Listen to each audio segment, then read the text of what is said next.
Rise and shine! Come on, it's time to go find Kale!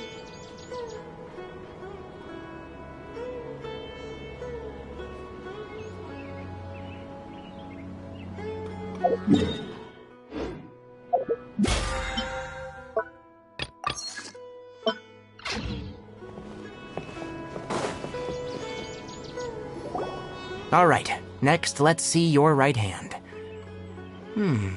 Not bad.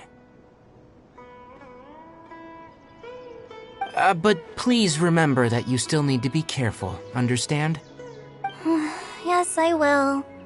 By the way, Master, I still haven't received the patrol route for today. Look, Kale, today's patrol will be a long one, so you won't be coming along this time. Besides, there's a chance we may encounter...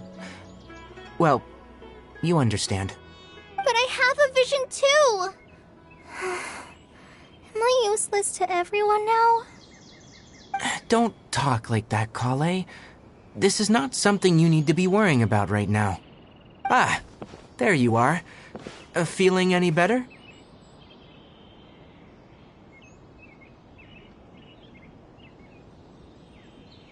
Yeah! Since we'll be staying here for now, we thought we might as well try lending a hand around here. Seems you're not the type to sit back and take it easy for a while, huh? In that case, perhaps Kale could take you two for a patrol south of Gandharvaville for the day. And if you're feeling up to it, you can be responsible for cleaning the Statue of the Seven. Tighnari, we're ready to head out.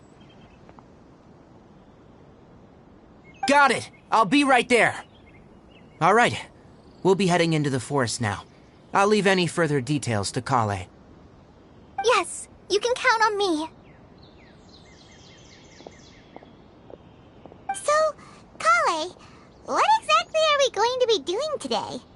Tighnari mentioned cleaning the statue just now, but, that doesn't really sound like the job for a ranger. Well, a forest ranger's responsibilities can be pretty diverse.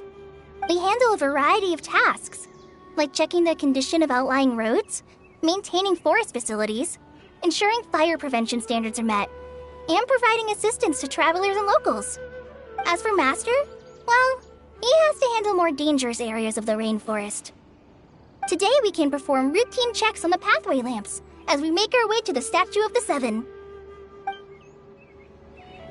Paimon, Traveler, this way!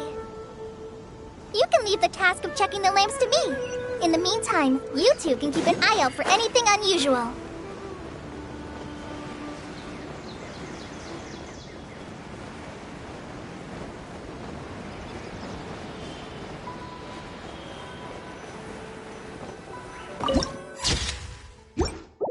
Nothing wrong with these two lamps. Let's move to the next ones.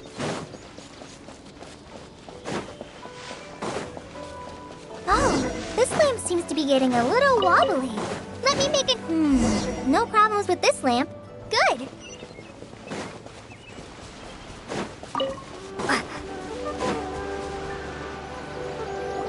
The Statue of the Seven is up on top of that large rock formation. You must have seen it when you came down this road before. It's pretty high up there, isn't it? Don't worry. If you're afraid you can't make it up there, I'm sure Master wouldn't mind if you don't clean the statue.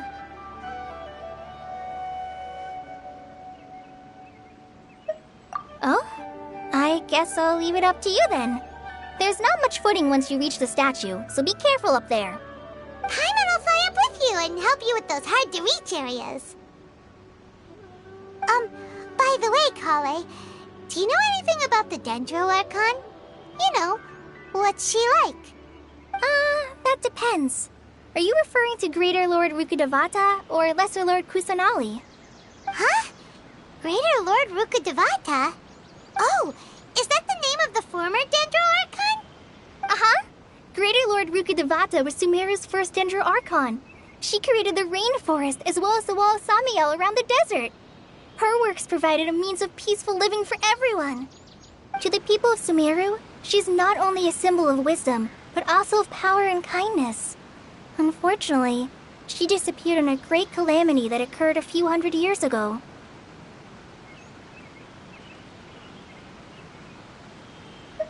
According to what Masters told me, the sages later found the newly born Dendro Archon and whisked her back to Sumeru. To celebrate the reinstatement of their lost deity, the sages dubbed her Lesser Lord Kusanali and let her reside in the sanctuary of Siristana. Uh-huh. Then what happened? Well, and then... I'm not too sure what... Huh? You're not too sure? But aren't you from Sumeru? Yeah, I'm from Sumeru. But... Maybe it's difficult to discuss this topic with strangers. If that's the case, then don't worry, we understand. No, it's not that. I'm not trying to hide something from you. Besides, I don't consider you two strangers. Because you two know Amber, right? Wait, Amber? You mean...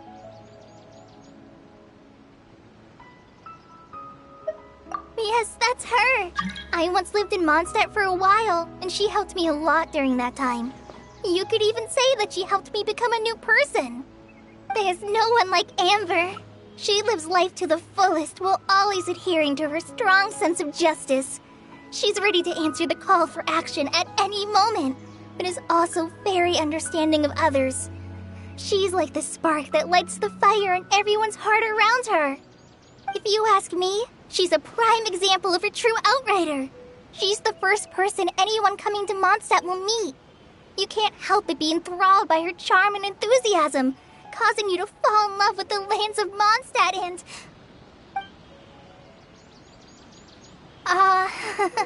sorry. Paimon thought the work of Outriders was a little different from what you just described, but one thing's for sure, you really like Amber. Sorry. I was rambling on just now. It must have sounded kind of weird. It's alright, Kale. Knowing that you're a friend of Amber somehow makes Paimon suddenly feel a lot closer to you. So, how do you know that we've met Amber?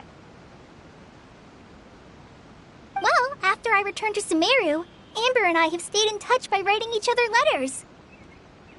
In one letter, she mentioned that Mondstadt was attacked by a fearsome dragon, but the city was saved by a mysterious blonde traveler and their floating companion. I knew you two were the ones she mentioned in the letter the moment I saw you. But, considering everything you've been through that day, I thought it'd be inappropriate to bring it up. Ah, so that's how you knew. Yep, so please know that you two have my complete trust, really. I wish I could tell you more about the Dendro Archon, but I have been away from Sumeru for some time, and I haven't read any books. Sorry. That's alright. You've already helped us a lot. We had never even heard of Greater Lord Ruka Devata or the Sanctuary of Surasthana until you mentioned them. Oh, I'm happy that was helpful. There is one thing I want to ask, though. Why do you two want to know about the Dendro Archon?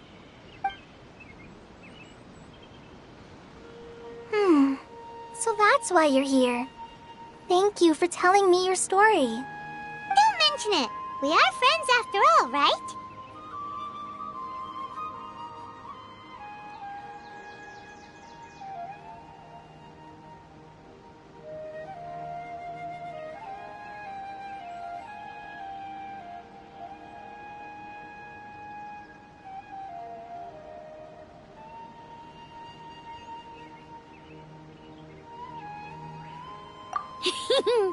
Alright, we have a statue to clean.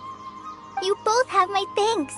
While you two are up there cleaning, I'll go ahead and inspect the forest canopy. Let's meet back here shortly.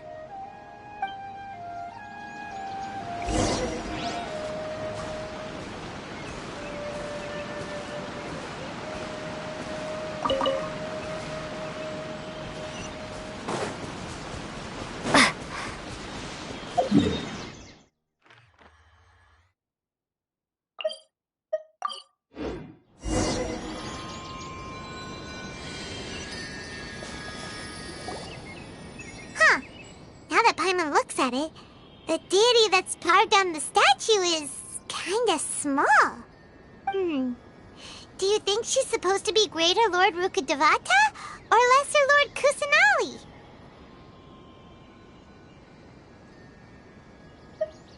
The name does seem to fit the statue somehow. Well, anyway, we'll have to figure that out later. Let's get started on cleaning the statue. Paimon will fly up and take care of the top, and you clean everything below.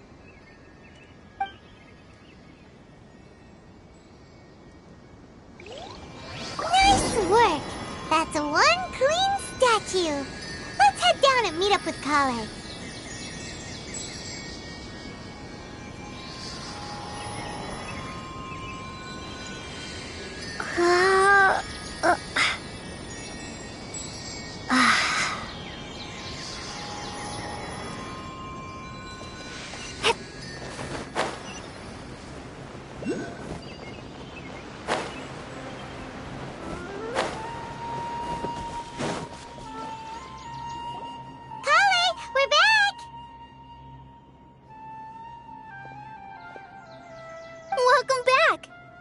Tired after all that climbing. Let's take a little break. I brought some fruit and water for us. Yay, food! What kind of goodies did you bring?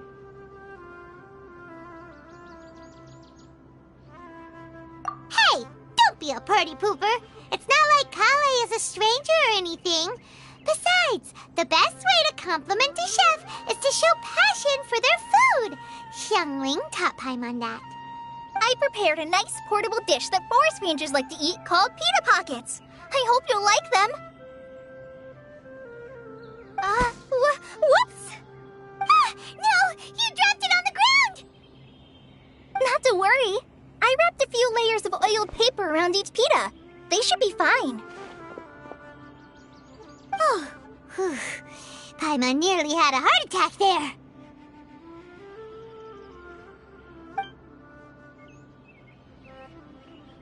Those pitas are amazing! You're quite the cook, Kale. Thank goodness you wrapped them in paper. Paimon wouldn't have been able to sleep at night knowing something so tasty had been wasted. You really know how to compliment the chef, Paimon. Since you liked it so much, I'll be sure to give you a copy of the recipe sometime. I'll even include all my personal cooking pointers, so you'll be making your own pita pockets in no time. Yay! Thanks, Kale! It's hard to believe someone as diligent as you could have clumsy moments, too. Oh, I guess it happens from time to time. So, Kale, don't you think that Tighnari's a little too strict with you? He won't let you touch anything without his permission. Paimon knocks stuff over all the time flying around the Traveler, but she's never said anything. Everyone has their clumsy moments. No, you've got the wrong idea about Master. Sure, he may seem a bit harsh at first, but with some time, you'll see that he's actually very kind-hearted. I've heard the veteran rangers say that Master is from some ancient and mysterious race that is known for their cunning wit and reclusive nature, but Master is actually very kind at heart. Oh, by the way, you've heard of the Academia, right? Well, there's a group called,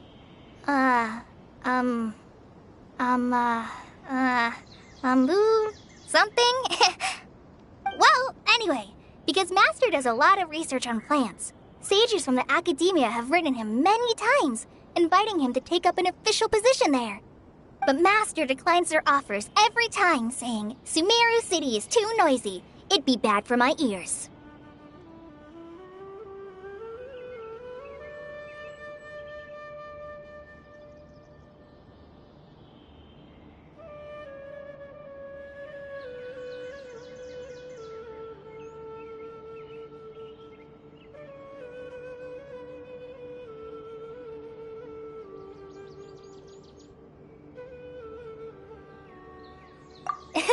Seems you already know him well. Anyway, I'm sure the sages were not happy about his responses. Master could obviously have a bright future in the Academia, but he insists on sticking to the path of a forest watcher. Every day he helps the locals of the forest and passes on his extensive knowledge to trainees like me. In fact, Master's the one who taught me how to make pita pockets. Really? Paimon would have never guessed that. Oh, speaking of Tainari, he was the one who took care of you after finding you passed out yesterday. He even carried you all the way here. Paimon's still kinda upset, though. He kept scolding Paimon the entire way here. Oh no, I'm sorry. Master might have been overreacting a little. But, it's mostly because Paimon wouldn't stop yelling, "Why, oh why? Is she going to die?" It probably started to get under Master's skin after a while. Hey! Don't laugh! Paimon was genuinely concerned about you.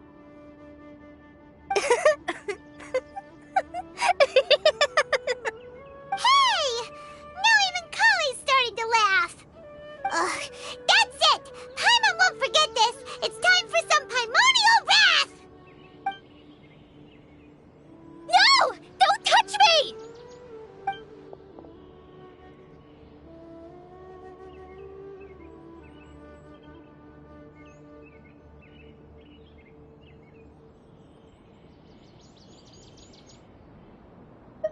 Oh, sorry, Kale. Paimon didn't mean to scare you. No, I just... I didn't mean that. Kale, are you okay? What's the matter? No, I'm fine. I'm sorry. I must have startled you both reacting like that. Oh, well, it's getting late now. Let's hurry back to Gandharvaville. I think Master and the others should be back by now, too. Huh? What was up with Kale just now? And why is she in such a hurry all of a sudden? Look, she's practically running back. Paimon can't even see her now.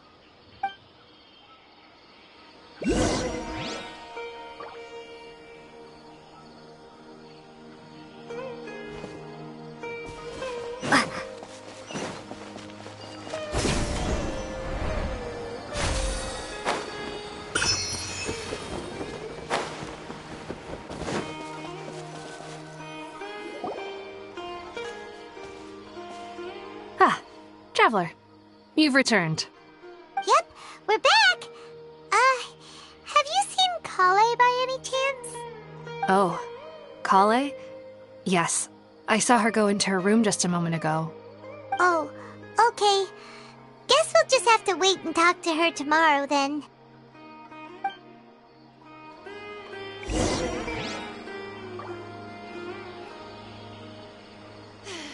The rainforest climate is far more pleasant than that of the desert.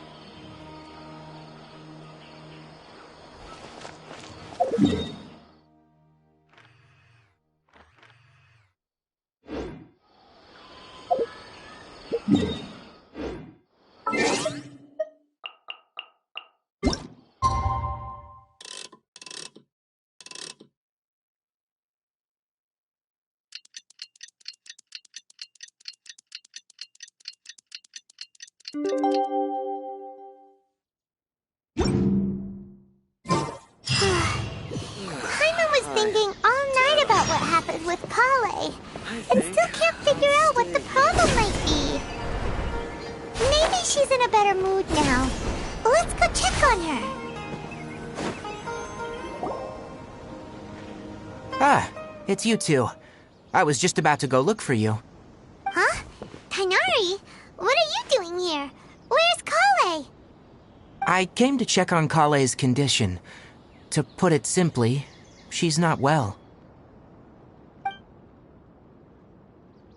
You mean she's sick? How could she be... Oh, wait a minute. Could it be because of what Paimon did yesterday? No need to worry. Something as small as you could never harm her. This sickness is something that Kale has been dealing with for some time. Kale has been more excited than usual since you two arrived. A little too much so, to be honest. She hasn't remembered to take care of herself. I suppose it's understandable, though. She hasn't been around anyone she considered a friend for some time now. It must have been refreshing for her to have you two here. So, Tainari, what's really wrong with Kale? Let's take this conversation elsewhere. Kale just fell asleep after taking her medicine. She needs some peace and quiet.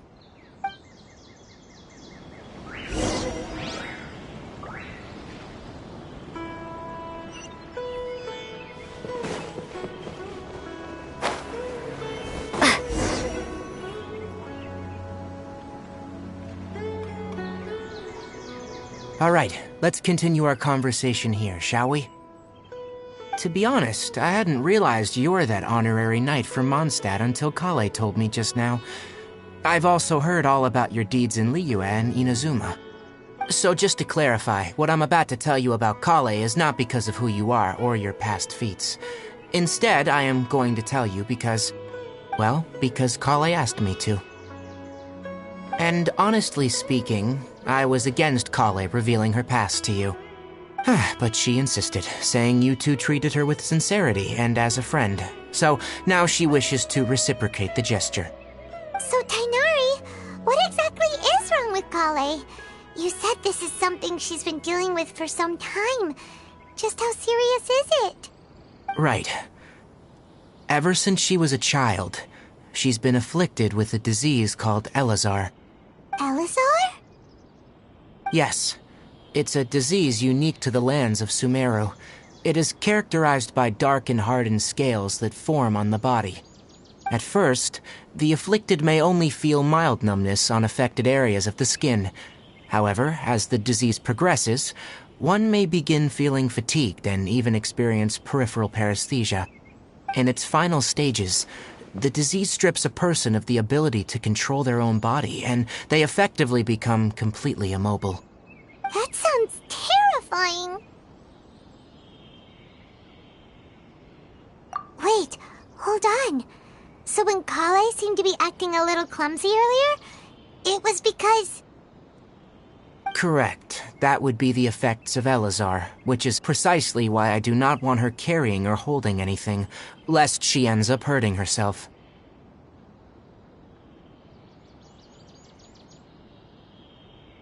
With appropriate treatment, the disease can be effectively controlled before it progresses to a more serious stage. However, there is unfortunately still no true cure for Elazar. Nevertheless, Kale's mother still hoped that there was something out there. She handed Kale over to an organization known as the Fatui after one of their members lied and said they had a cure. What? The Fatui? It appears you already are familiar with them. That'll save me some explanation. Anyway, the person who eventually rescued Kale and brought her to me for care said that she had been given to a harbinger known as the Doctor. I have no idea how this doctor managed to do it, but her case of Elazar was completely stable for all the years that Kale was with them. However, Kale's days with the Fatui were anything but pleasant. Kale is a resilient individual and always tries to appear cheerful, but her experience with the Fatui has left deep scars. Even now, she can still feel deathly afraid of someone touching her. Oh, Paimon had no idea Kale's been through so much suffering. Oh, by the way, Paimon, Kale wanted me to tell you that she's sorry for scaring you yesterday. She also wanted both of you to know that she's sorry for hiding her illness. She doesn't need to apologize. None of this is her fault at all. Well said. I hope you'll get a chance to tell her that in person the next time you see her. Kale once thought that it would be impossible for her to have any real friendships. I trust that you two will never let my trainee experience such emotional pain again. Don't worry, Tainari. We'll take good care of her.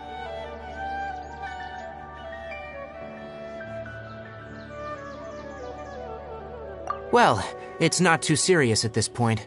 She overexerted herself the last couple of days, which is what led her to break down this time. As long as she has taken her medicine and gets plenty of rest, she should get better. Though I must admit that Kale's condition was much more stable when she first arrived here in Gandharvaville. She was interested in the work of the forest rangers the moment she saw us.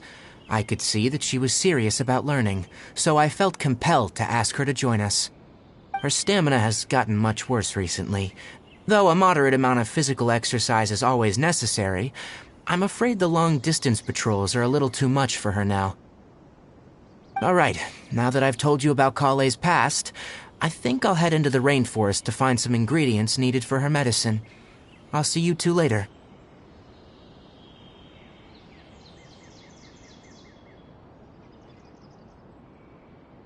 Yeah, we'd like to do something to help Kale too. Alright, but I must warn you two. The rainforest is a dangerous place, especially for someone who's still recovering, like the Traveler. You must follow closely and listen to every instruction. No problemo. Let's go then. We'll be looking for a plant known as the Nilot Pala Lotus. It's often used to help those afflicted with Elazar recover their energy. Hey, Tainari?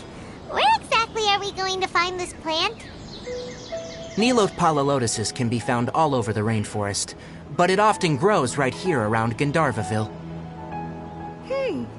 Given the name, it sounds like we should be looking for it in the water. You are correct. The Nilot Pala Lotus grows in the water. When fully matured, they look like giant blue flowers floating on the water's surface. Quite an attractive species, if you ask me. The large petals are actually the plant's leaves and sepals, which surround a very small flower. You should note that many of the plants found in Sumeru have names that are contrary to their species. Take the Cowpelata, for example. The plant is not a lotus at all, but rather a vine. And then there's the Sumeru.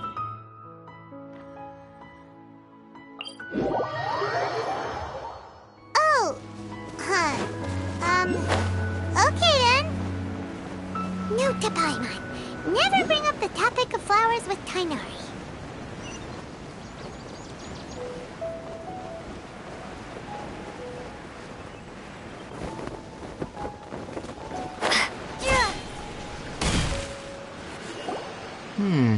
There should be Nilot Pala Lotuses growing somewhere in this area. Let's split up and begin searching. If you could manage to gather 4 of them, that would be sufficient. We'll rendezvous here once you've gathered the needed amount.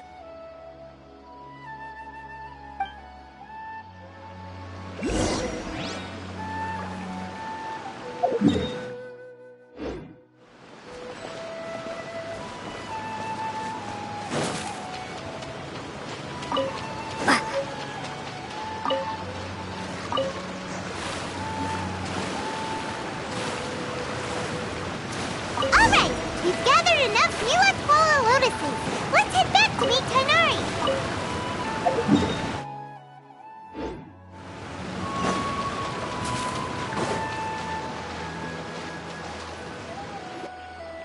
Hey, Tainari! We found the lotuses you requested. Let me have a look. Good. Very good.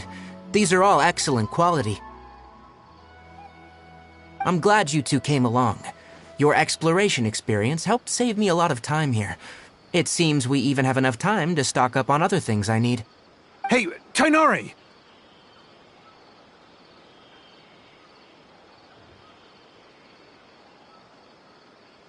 Oh, Tainari! Someone's calling your name! They're dressed like a forest ranger. Ah, yes, that's Amir and the others. But didn't they just set off not too long ago? What are they doing back so early? Let's go find out what's going on.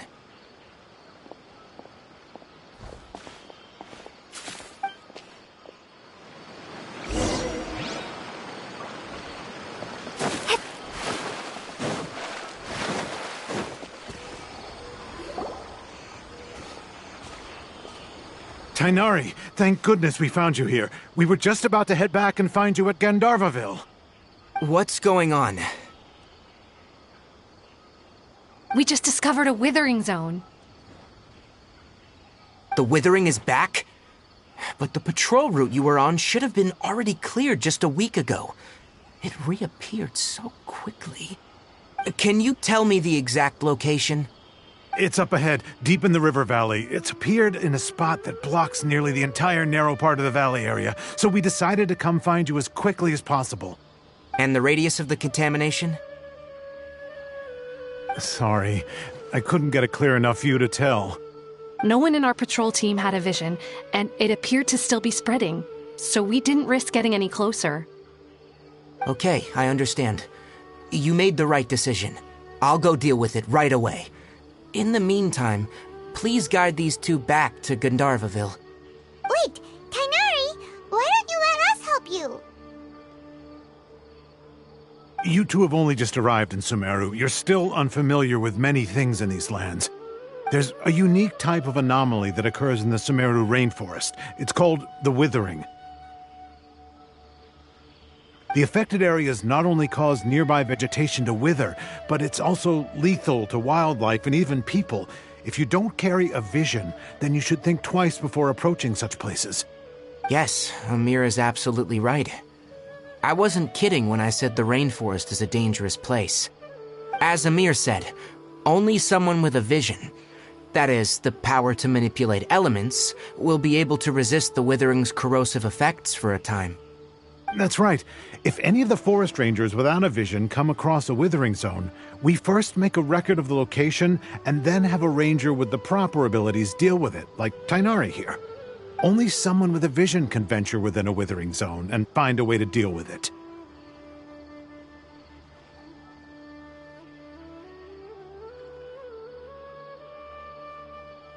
But you don't seem to carry a vision. Don't worry, she may not have a vision, but she's a real pro at using the power of the elements. Seems the rumors about you were true then. In that case, all right. You two may accompany me.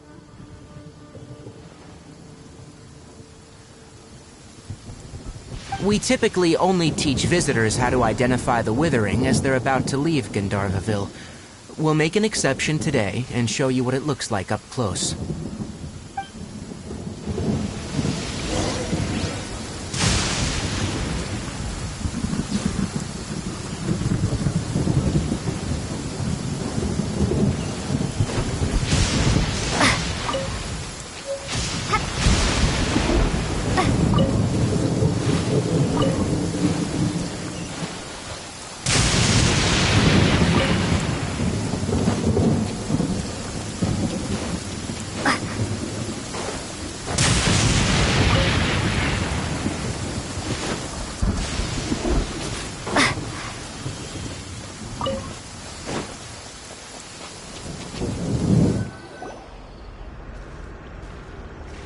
Stop. Don't move any further. Look there, in the distance. Huh? Where? Oh, look! Those plants have withered! That whole area is kinda gloomy. Even the air looks like it's filled with ash. Oh, Paimon doesn't like the look of this. That is the withering. All right, traveler. We're gonna have to enter that withering zone. Once inside, we'll need to look for what we call tumors of the withering. If we eliminate those, then the area will be saved.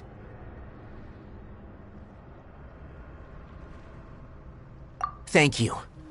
But I must warn you, don't push yourself. This is your first time handling this sort of thing, after all. Even with elemental powers, once you step inside the withering zone, you may experience extreme discomfort.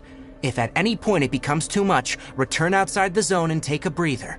It could become a matter of life and death. You ready then? Let's go.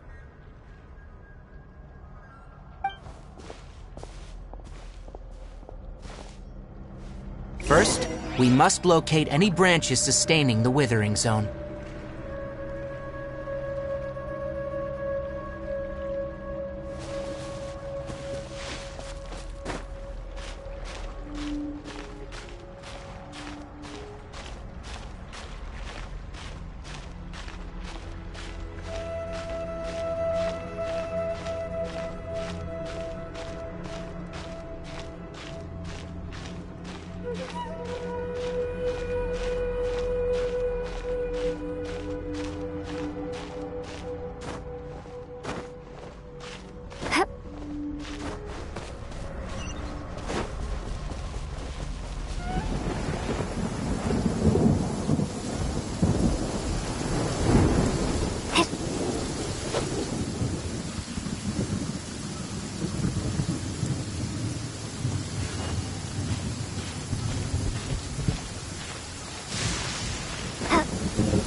Windblade!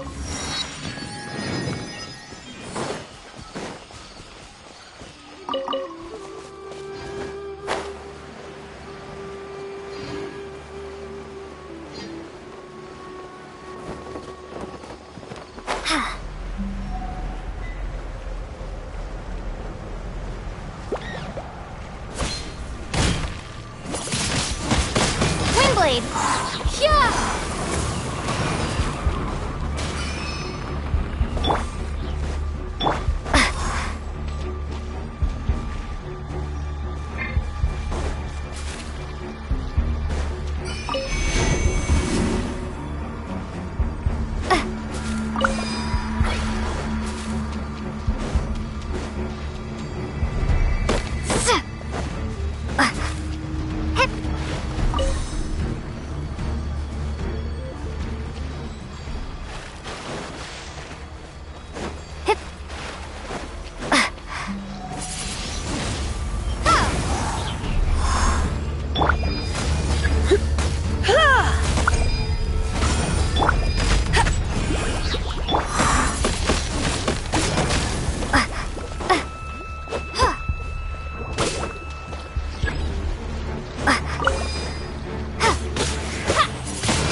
No one escapes my sight!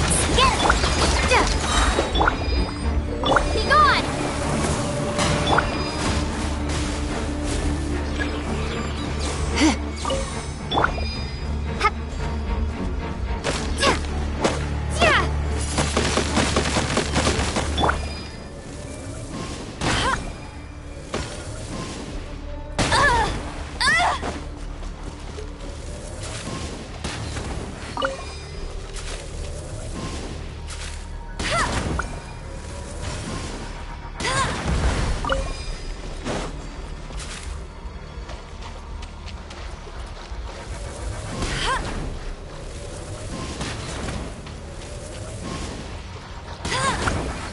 Great work. Now that all the branches have been cleared, we'll need to take care of the tumor.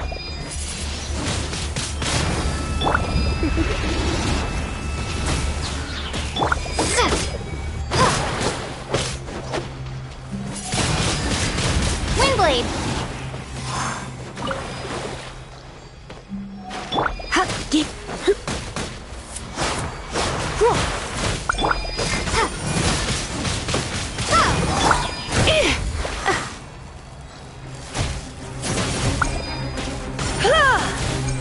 Now, destroy the tumor of the withering.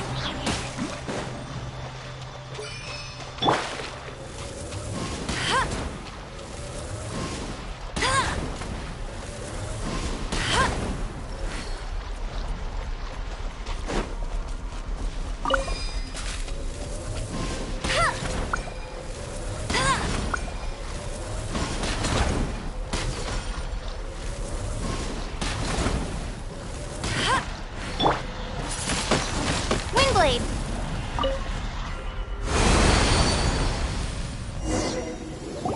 We did it! Everything's returning to normal now! Yes. Thanks to you two, we were able to quickly restore this area back to normal. Tainari? You make it sound like we did well, but why does Paimon have the feeling you're worried about something? It's that obvious, huh? Alright. It's like this. Recently, the rate at which withering zones appear has been increasing. Even though we were able to quickly clear that withering zone, it won't be long before another one appears. If that simply meant more work for me, then that wouldn't be an issue. But it's far more severe than that. The withering is leaving lasting effects on the rainforest itself. For instance, even though we cleared out the withering zone, many of the plants that were affected will not recover. This presents a crisis for the ecosystem itself. Many plants in the rainforest are already in decline, directly impacting the wildlife that depends on those plants. And most disturbingly, as the appearances of withering zones have started to increase, Kale's case of Elazar has also become more serious. Huh? Well, why's that? I'm still not sure of the exact reason, However, I've received word from acquaintances at the academia that similar cases are being reported for patients with other conditions.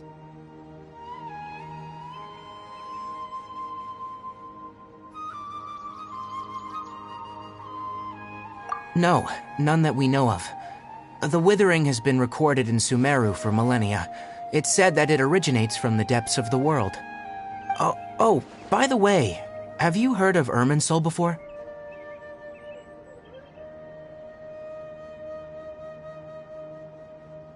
Irminsul is a tree located deep beneath the surface.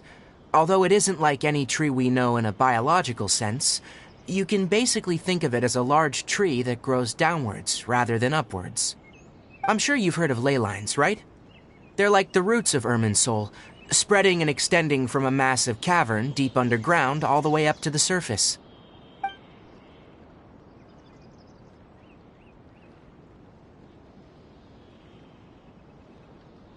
Ley lines continually absorb the memories of this world, which are then funneled into Irminsul, allowing it to collect knowledge and wisdom from ancient times to present day. The Dendro Archon is known as the god of wisdom because her consciousness is directly connected to it. It is also said that the Dendro Archon's power is a manifestation of Irminsul. And as for the withering, its emergence is related to a disease that's affecting it.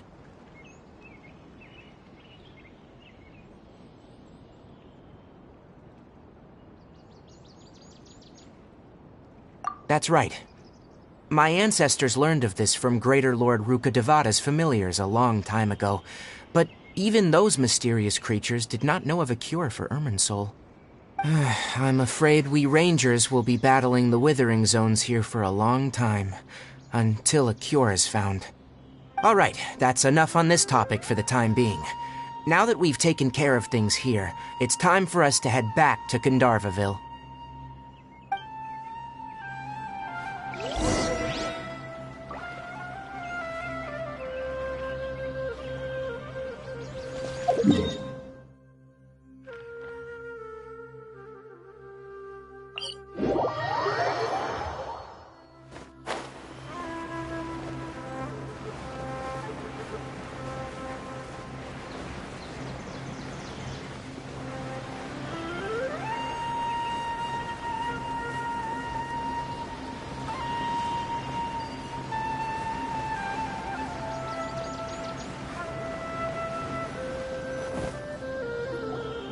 Oh, Tighnari, you all made it back. How did it go? The withering zone you reported has been taken care of. No need to worry. Huh? Wait, is that? Oh no, Hypatia!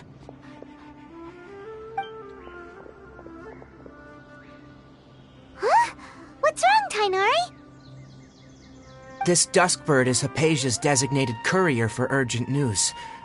You do remember her, don't you? She's the scholar you and Paimon were following when you first arrived in Sumeru. Oh, her? How could we forget? So did something happen? Let me see what's written in the letter first. So what's it say? And what's with that weird expression on your face? Just let Paimon read it. Huh? All Paimon sees are 3 squiggly lines. Yes. Allow me to explain. After we brought you from Hypatia's cave to Gandharvaville, Hypatia resumed her meditation. She must have just finished. It's been nearly 3 days since she's had anything to eat, and it appears she's forgotten to prepare some rations. This letter is her asking us for help. We need to go. What? You mean she's been sitting there for 3 days? Hey, wait, how did you know all that from just a few lines on the paper? Well, obviously because this has happened before. Last time she drew 5 lines, and by the time we found her... Well, I'd prefer not to remember that. Needless to say, Hypatia's been through worse, but we should still get to her as quickly as possible. I've got some emergency rations set aside for times like these. Paimon, Traveler, could you 2 bring these to her? Any incense? Let's find out. Here, Traveler, take a smell and see. So, how do you feel?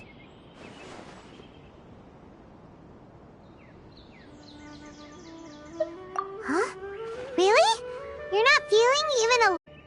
But wait, how'd you know that she'd be okay this time, Tainari? Back when we were clearing the Withering Zone, I observed that she could adeptly manipulate the Dendro element. I knew then that she would be fine.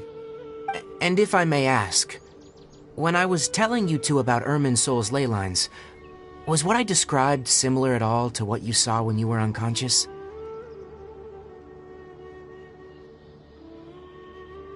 That's correct. Those weren't hallucinations at all, though I don't intend to apologize for deceiving you. Because what you saw is of significant importance, not just for the nation of Sumeru, but the entire world of Teyvat. My forefathers were shown much favor by Greater Lord Rukkhadevata. We took an oath to protect this nation together with her. Now that that duty has fallen to me, it was a part of my responsibilities to ascertain whether you could be entrusted with the fate of Sumeru. Now, after seeing you in action with my own eyes, you have earned my confidence, and I no longer feel the need to hide any secrets from you. When you passed out, your consciousness had connected directly with Irminsul. What you witnessed were actually real memories contained within Irminsul itself. I could try to tell you more, but it would be better if you went to ask Hypatia instead. Her focus on meditation and use of Spirit Borneal are aimed at establishing a connection with Irminsul, just as you did. That sounds nice and all, but will she really help us? Seriously, she completely ignored us the last time we tried talking to her. That was because when you ran into her, she was in a special phase of her training. During that time, she must avoid communicating with others. Please, wait here for a moment.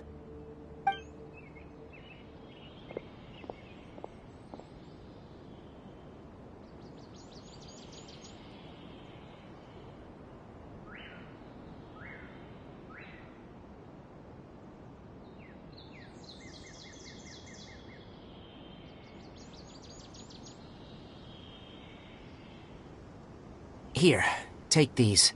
It's a meal I packed for Hypatia, as well as some other ingredients. I'm sure it'll come in handy.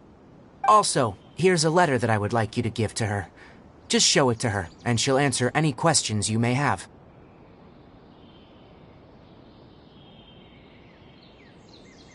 No, I should be the one thanking you.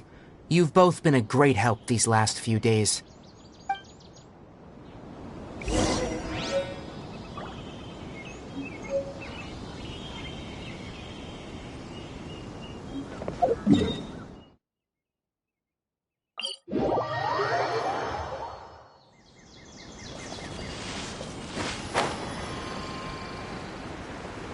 Hypatia should still be in the cave. Let's go inside and see how she's doing.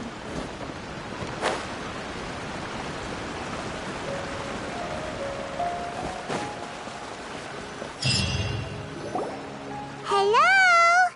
Hypatia? Hey, there's nobody here. Maybe she went out to look for some food. Let's try looking around the area.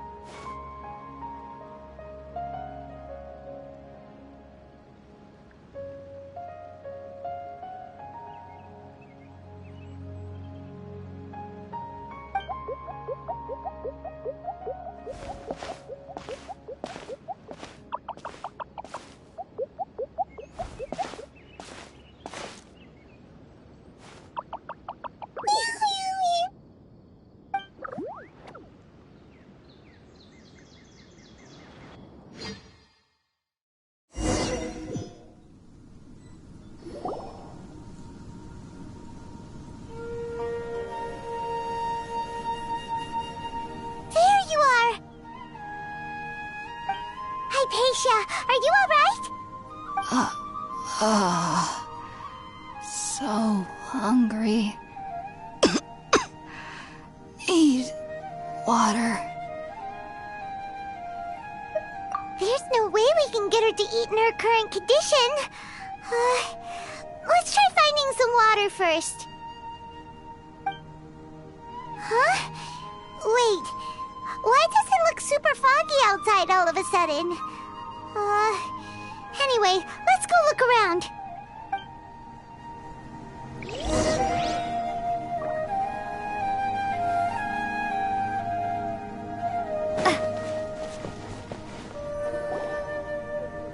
Huh? How'd things out here end up looking like this? What happened? And where are we?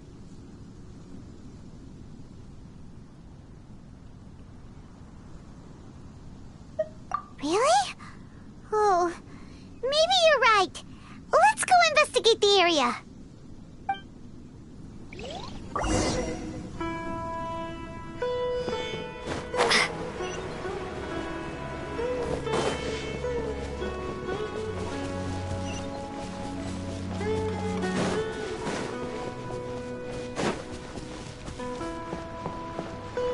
Wow, this place is huge!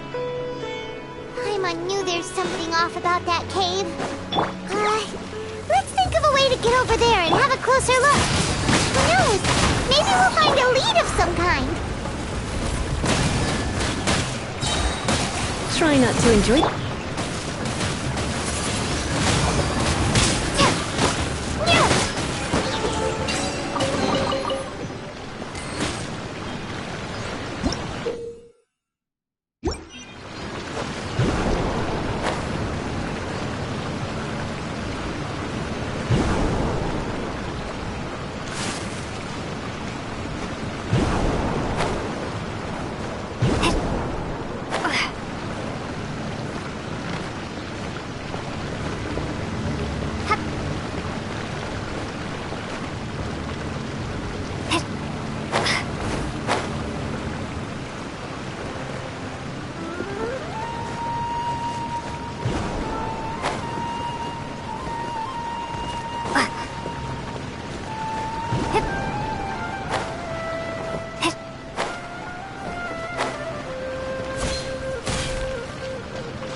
What happened just now?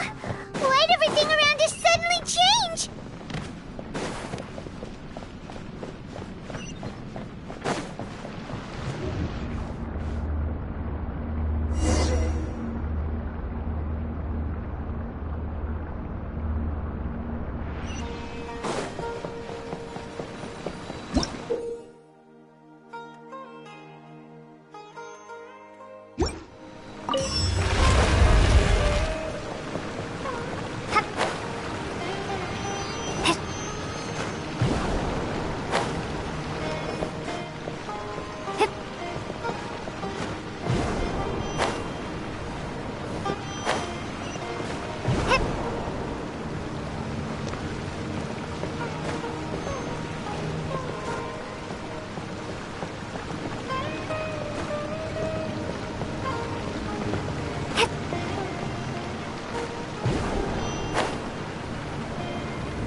Prepare to be blown away!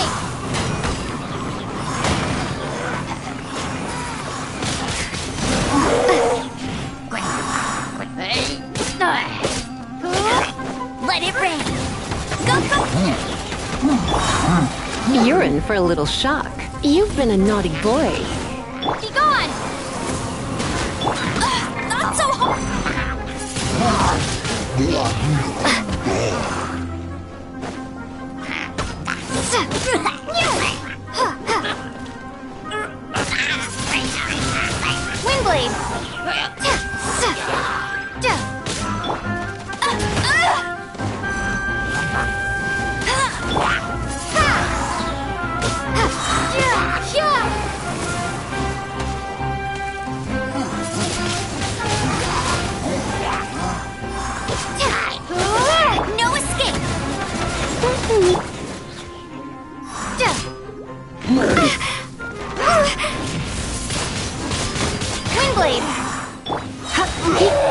Let's spark things.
What is going on here? This place is getting weirder by the minute! Hey! What's the matter? You don't look so good!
traveler. The Abyss Herald! What are you planning to do in this strange place? Strange place. Plotting. You needn't worry about such things. They don't concern you. Bow before the Abyss!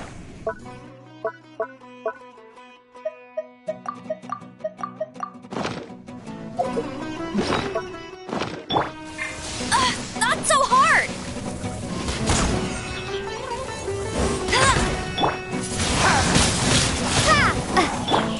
As a dutiful maid would.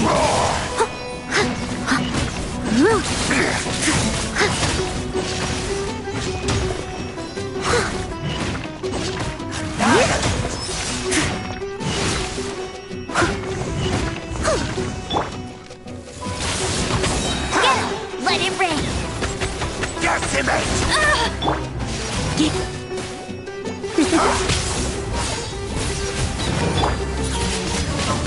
Windblade! That's cheating!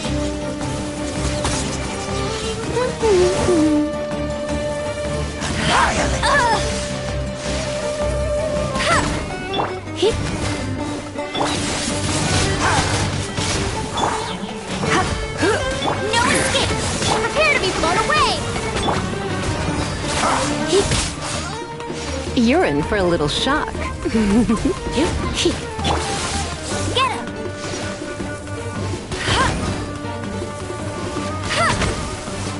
That's cheating!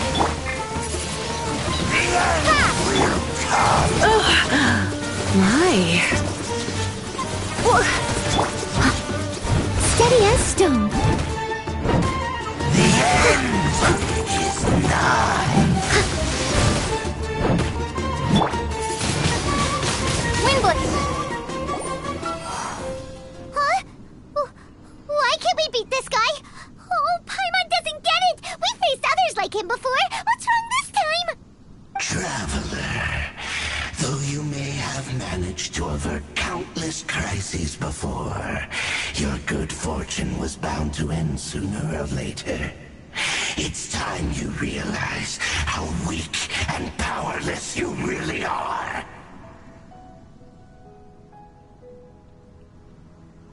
Your brother? Oh, pitiful traveler. Are you really so ignorant? Or are you just living in complete denial? His Highness has long since forsaken you. Your meager existence in his eyes is that of an annoying bug, only to be stepped upon. The bonds of love and family which drive you to find your sibling are utterly gone. Your journey is meaningless. But don't you fret now. Today will be your last. Now die!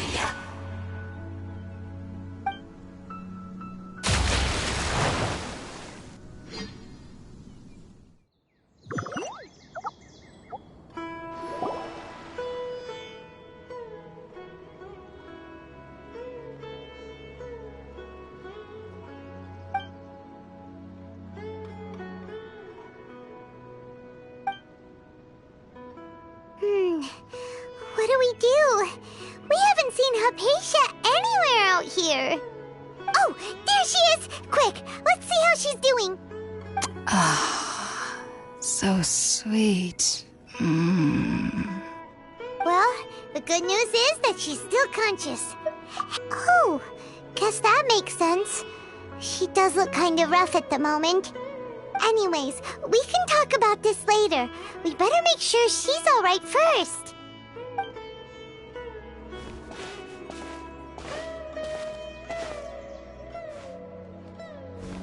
Whoa, wait a sec. Look at all this fruit lying around her. We can put that to good use.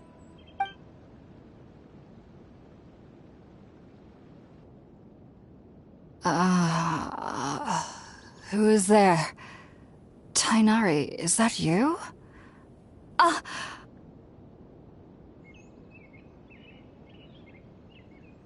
Huh?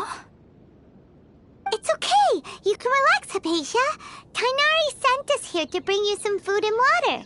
Here, we have a letter that he asked us to give you.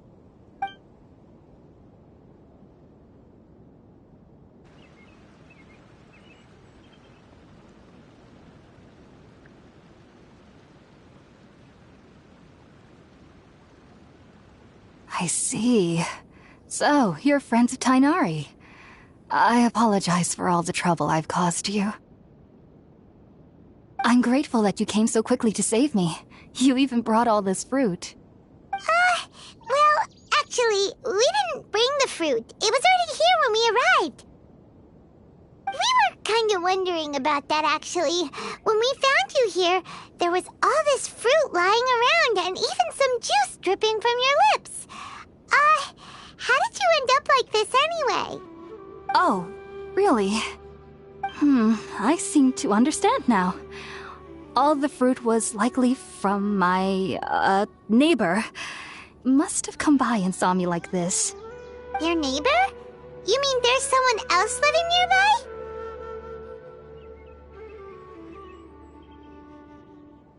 Oh? So you're able to see them too?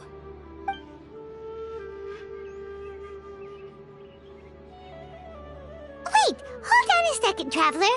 You say that before we arrived, you saw some mysterious creature and suddenly had a strange dream? Isn't that a little too crazy to believe? No, I actually do believe what the Traveler is saying. I myself had a similar experience once before and ended up scaring my timid little neighbor here. You needn't worry. They mean you no harm. They only dragged you into the dream because they hoped to buy themselves a little time in order to scurry away. So, Hypatia, just what kind of creature is your neighbor exactly? I'm not sure what it's called, to be honest. But I do know that they have some sort of deeper connection with the Dendroarchon. I know this because the first time I saw them was also the exact day my consciousness was able to form a connection with Irminsul. Even after I opened my eyes and stopped meditating, my heart was still pounding, and my mind was racing with all the knowledge that I had touched. And at that very moment, I suddenly noticed a small figure at the opening of the cave. In my curiosity, I began to walk over to the creature. They must have already been used to me living in the cave, because they didn't seem to mind me approaching them. They just kept doing whatever they were up to. It wasn't until I crouched down next to them that they suddenly realized that I could see them. Oh! And then? And then I had a dream. By the time I came to, they were nowhere to be seen. I was convinced they'd never show up again. But sure enough, I saw them nearby a few days later. And they weren't alone. I feel like they aren't as afraid of me as the first time I approached them. But I never would have expected them to save me.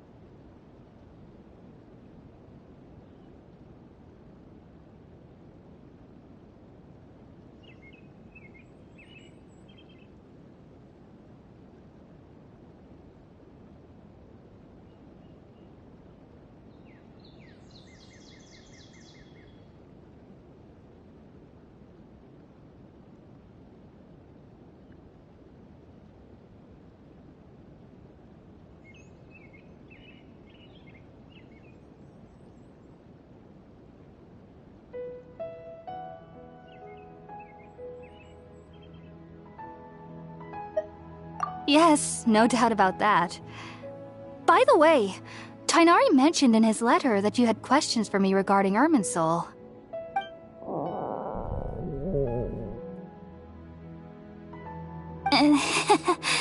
Sorry about that.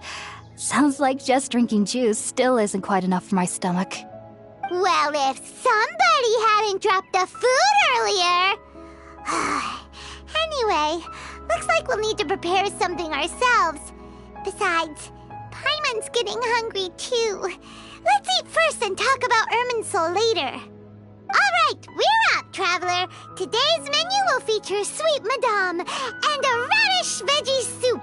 You'll love them, Hypatia. They're our specialties after all. Sounds good. I've never tried any dishes from other nations before. I certainly look forward to it. It's been so long since I've had a decent meal, too. To be honest, the last time had to be when Tainari came to visit.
Are you already finished cooking? Smells delectable. I'm truly thankful whenever I can enjoy a proper meal like this. Cooking really isn't my forte.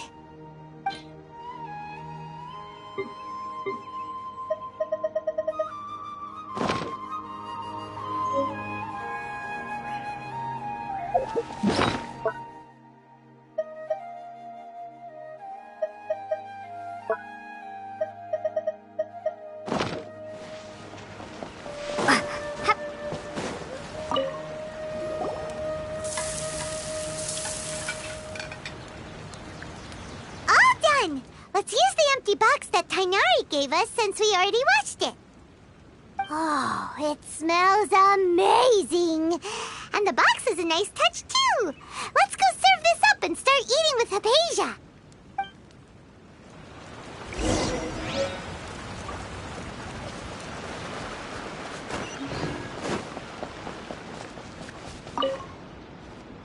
Are you already finished cooking? Smells delectable. I'm truly thankful whenever I can enjoy a proper meal like this. Cooking really isn't my forte.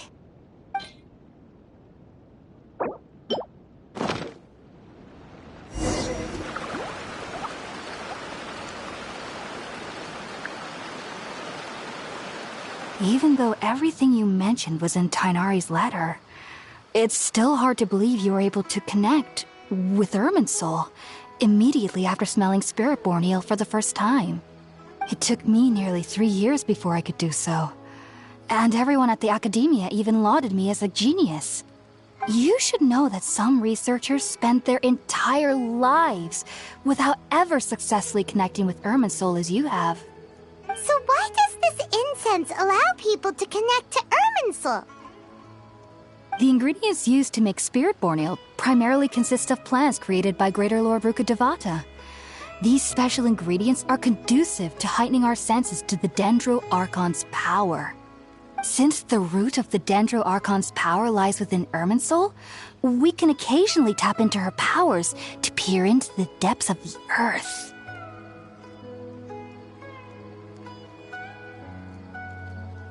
Naturally.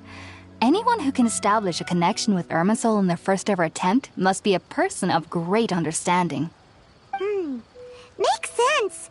But Paimon's got a question. Why was she sensitive to the smell of those plants for such a long time? That was primarily due to her body's unique constitution. Stimulated by the incense, she could perceive the Dendro-Archon's power and experience the sensory overload, hence the adverse reactions. Taking in any scent similar to the ingredients of Spiritborn Ale would cause adverse effects. Not to worry though, it appears you've already fully recovered. Technically, your body should still be sensitive to the powers of the Dendro-Archon, but unless you're using intentional meditation techniques, the scent of Spiritborn Ale should no longer trigger such reactions. Whew. Well, that's a relief. I must admit, I am quite envious of your abilities. Even if it meant suffering from pounding headaches for the rest of my life, I'd consider it worthwhile so long as I could connect with Irminsul at will. Whoa, you're really serious about this whole thing, aren't you? I am a researcher after all. As a member of the Ritaoist Darshan at the Academia, my main area of research is the stars and their connection to the fate of living beings. But there is still so much we don't know, especially regarding the mysteries that lie in the starry skies. Which is why I must turn to the all-knowing Irminsul for answers. If only my perception wasn't so limited. Unfortunately, I cannot guarantee that my every attempt to attune with Irminsul will be successful, or that doing so will leave my consciousness intact. I am currently in the stage of training known as Satyavada life.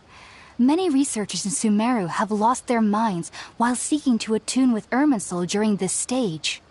Sages have said that Irminsul contains divine knowledge, and touching such knowledge without the proper preparations and abilities will only lead to one's mind caving in on itself. That's why we meditate alone. We need to ensure that our minds will be calm while minimizing the possibility of involving anyone else. Whoa, so knowledge from Irminsul can be super dangerous. Don't you ever feel afraid of the risk, Hypatia? Of course I do. Especially during nights that are pitch black with no moonlight, and dead silent without even the sound of insects. However, I've been feeling better as of late. I don't get as scared anymore knowing that I have a little neighbor living nearby. I believe that being able to see them is a sort of blessing from the Dendro-Archon.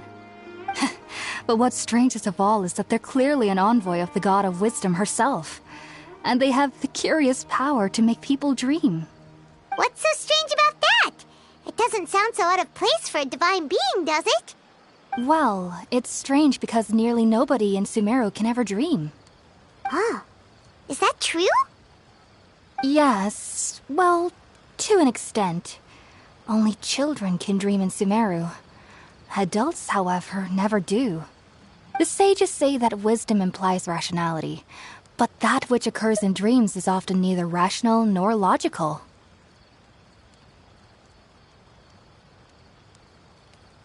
Yes, if one struggles with anxieties, those emotions could influence their dreams. The fact that the people of Sumeru do not have dreams is seen as a blessing by the sages. They believe that Greater Lord Rukkhadevata, the God of Wisdom, is keeping us away from the foolish delusions you encounter in your sleep. I was born into a family of scholars in Sumeru City. Ever since I was a child, my parents would always tell me that I'll know I've grown up once I stop dreaming. I studied hard, enrolled as a student in the academia, and went on to become a researcher. Sure enough, I never dreamed again. But then, on the day I scared the little Aranara, I suddenly saw a dream again. It was incredible. Though I don't exactly remember what I saw, I clearly recall the feeling. I suddenly felt like I was a child again.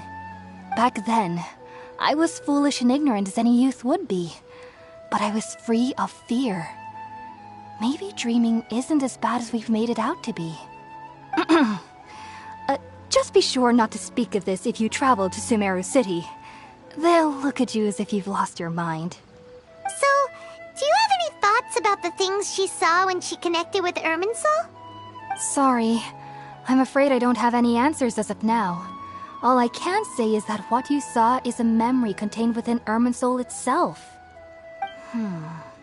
World forget me. What could that possibly mean? If only I could ascend past Satyavada life and begin Paripurna life, I might have some more answers for you. If you two are ever in the area again, please be sure to come and see me.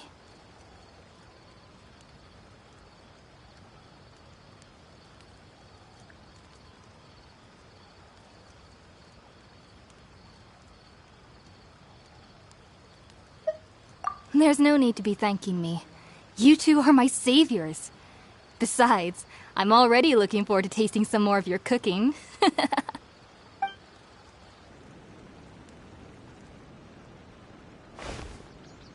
that we know Hypatia is alright and had the chance to ask her some questions, Paimon thinks it's about time to head back to Gandharvaville.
Think about it, Tainari. Refusing to join is tantamount to burying your head in the sand. I understand that you're a forest watcher and that it's your duty to combat the effects of withering zones. But isn't it evident that such work is not a lasting solution to the problem? As Sage Kage clearly stated, your presence and guidance in Sumeru City is pivotal in finding a cure for Irminsul. How could you possibly refuse? Keep your emotions in check, Ghulam. Let's at least listen to Tainari's reason for declining. We're here to invite him to the Academia, not to cause a scene. Sage Kage, I am truly honored that you came here in person, but I'm afraid I must still decline your invitation. I am merely a forest watcher. How could the great minds of the Mrajtheartist have any need of someone like me?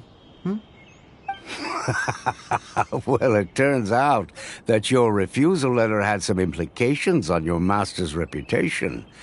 He is a renowned sage of the Immorta, after all. So now I've come here in his stead. I see. Well, I figured that given his temper, he would come here and berate me personally. Tainari, your master is an integral part of this effort. And now he requires your assistance. And what exactly does my master need of me, Sage Kage? You'll know, once you've arrived in Sumeru City, that is. And, how long will I be required to stay? There's no definite answer as of now. Do you mean to tell me that, despite coming all the way here to Gandharvaville, you still can't answer the questions I laid out in the letter to my master? If that's the case, then I'm afraid I cannot give you a definite answer either. Tainari, but you... So be it. Come, Ghulam, we're leaving.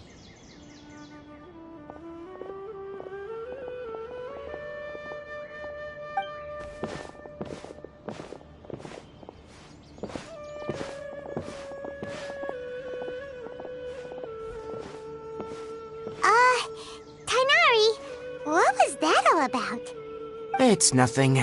Some people from the Academia wanted me to go to Sumeru City to assist them with a project, but I had to refuse on account of all my responsibilities here.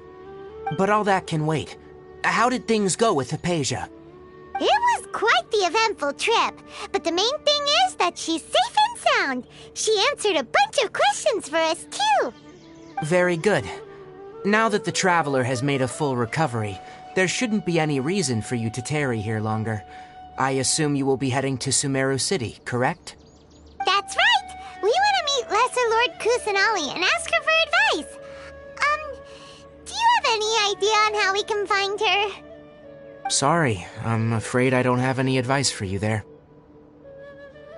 Well, do you at least know anyone we can try asking in Sumeru City?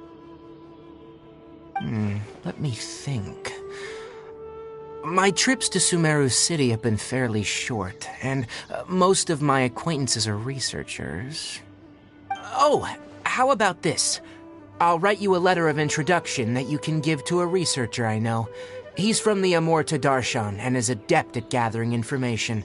Asking him might prove worthwhile. Also, when you enter Sumeru City, you'll probably end up receiving something like this item here. I'm not sure if it will ever come in handy for you, but maybe you can give it a try. Oh? What is it? It's called an Akasha Terminal.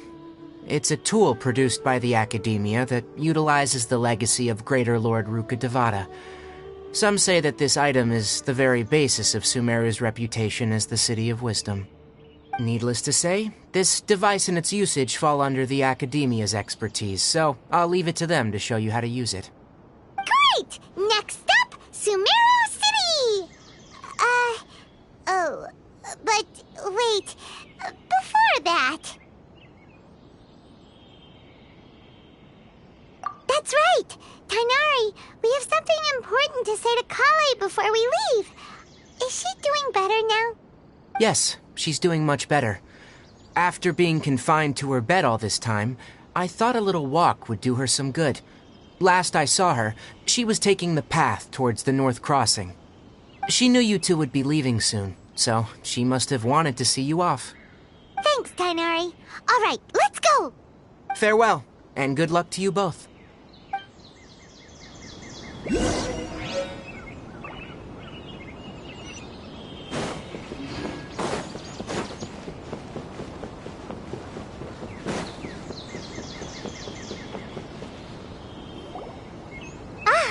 I've been waiting for you two.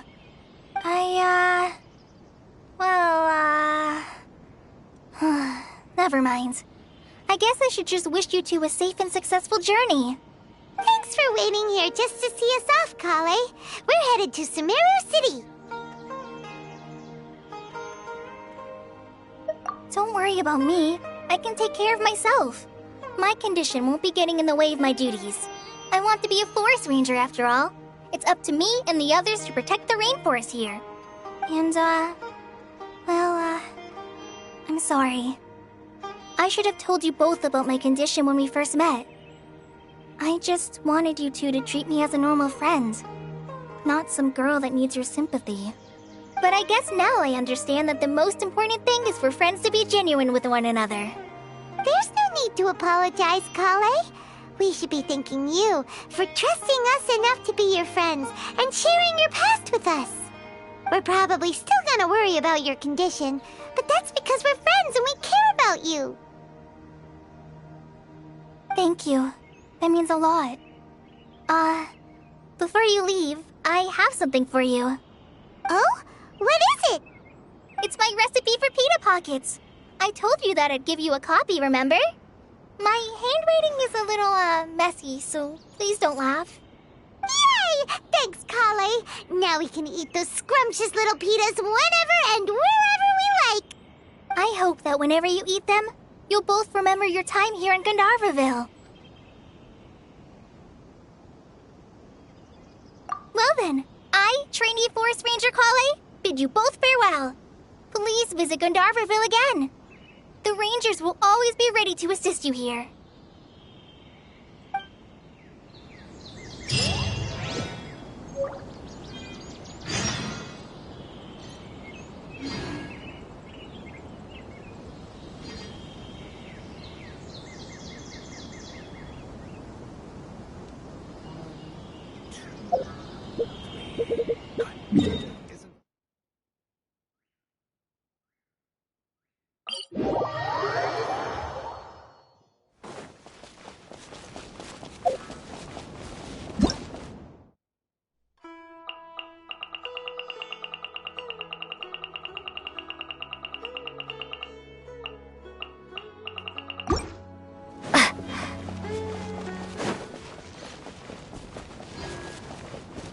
Sumeru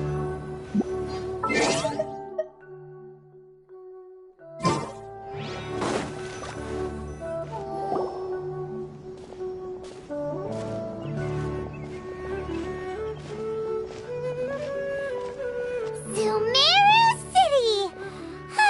We finally made it! Oh, did you see that? When those people entered the city, something on their heads lit up. One moment, please, you two. It appears this is your first time visiting Sumeru City. Oh, yeah, that's right. But how did you know that? Because there's currently no information on either of you in the Akasha. But no need to worry, that won't prevent you from entering the city. In fact, the Academia conveniently provides each traveler to Sumeru City with a device. Perhaps you two have heard of the Akasha before. It's our beloved Greater Lord Rukkhadevata's lasting legacy, a treasure trove of collected knowledge.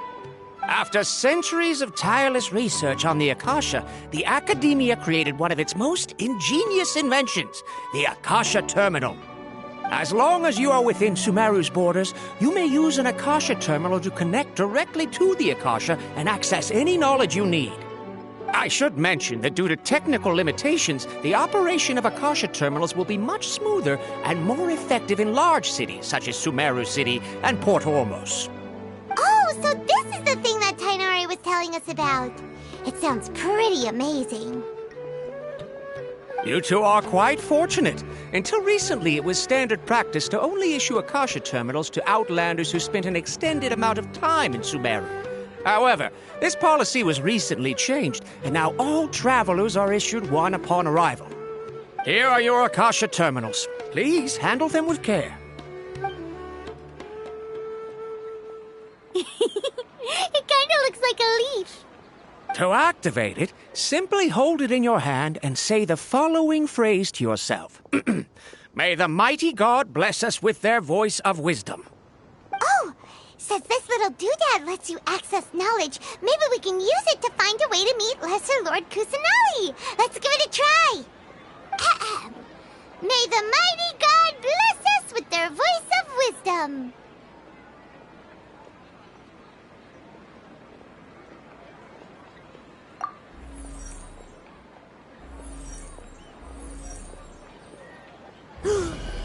Whoa! Just now, something clicked, and Paimon suddenly knew how to use this thing. It seems all we need to do is concentrate on what we want to know, and bam! You get it. Oh, that'll come in real handy. Exactly. That is the power of the Akasha. And with that, let me officially welcome you both to Sumeru City. May the wisdom of the Dendro Archon always be your guide. Okay, now that we're in, we can check the Akasha about Lesser Lord Kusanali. Let Paimon try. 500 years ago, the sages found a newly born deity from within some scorched ruins. The deity now resides in the sanctuary of Suristana. Seems pretty similar to what Kale was telling us. Okay, next, let's concentrate on asking how to meet her. Oh, come on! Ugh. Focusing on this question feels like when you have something you're trying to remember and it's on the tip of your tongue, but you just can't think of it. Ugh, Paimon's brain is exhausted. Oh, smart idea. But what are you going to ask it?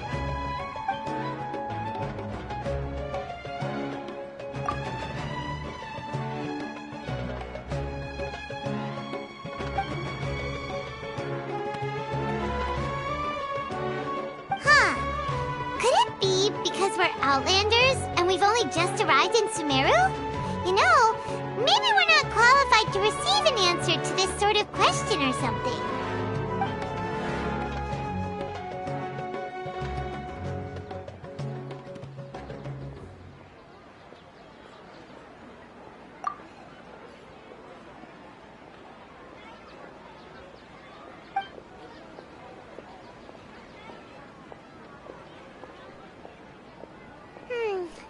You too?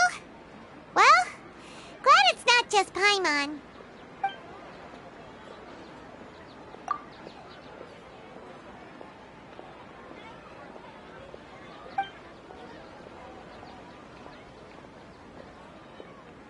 Uh-oh. Paimon's getting all teary-eyed all of a sudden. It feels like the people of Sumeru really missed their Archon.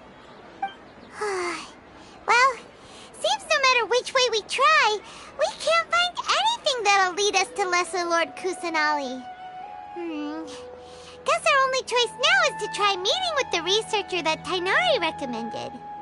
He's from Sumeru and even has a position in the Academia. Maybe he'll be able to access more info from the Akasha. Let's see. Tainari wrote an address on the letter's envelope. Oh, it's not far from the city's gate. Let's head over and Hello, are you Rohawi? Yes, that's me. Can I help you? Great! You see, Tainari sent us here and... What? Tainari? Please, there's no need to say anything, really.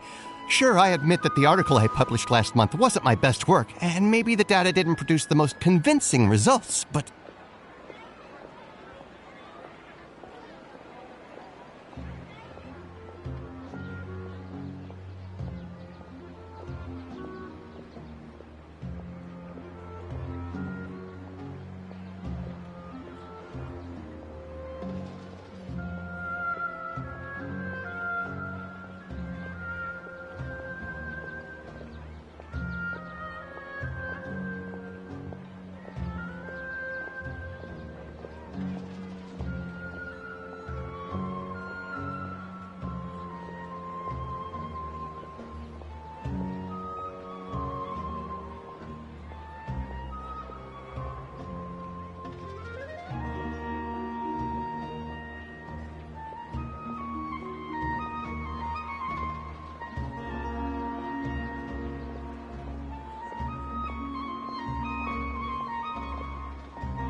Here! This is a letter from Tainari! Oh, let me see... Oh! Ooh, what a relief. You two nearly scared the life out of me. So you two just have some questions for me? Seems even Tainari acknowledges my innate ability for procuring information. So, what is it you two would like to know? We want to meet with Lesser Lord Kusanali. Do you know a way we can do that? You mean you want to meet the Dendro Archon herself? This isn't exactly my area of expertise, but let me see what I can find in the Akasha.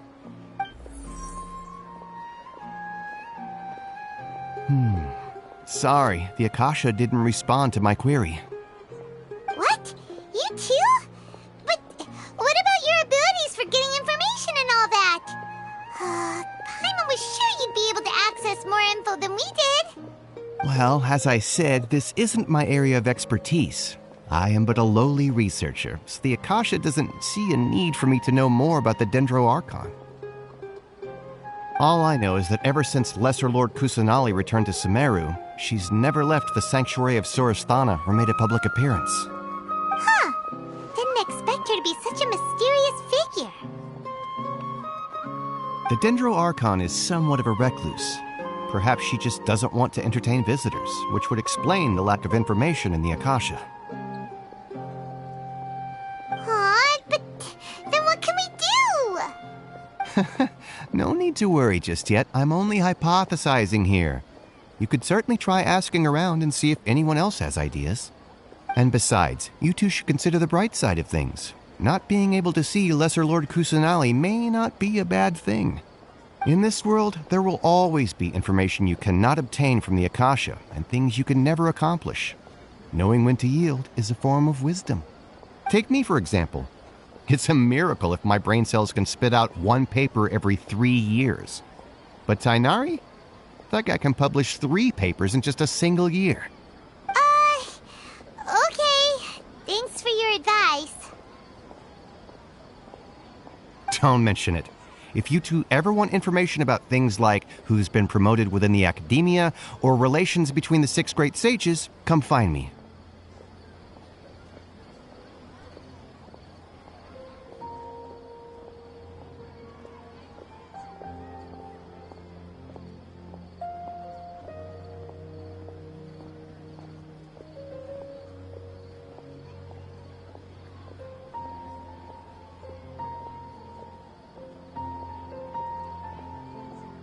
Hey, come on!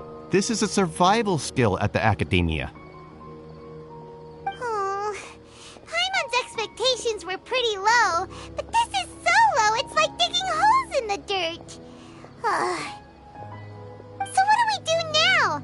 Even if we want to talk to someone, we don't know anybody here. Huh? Like who?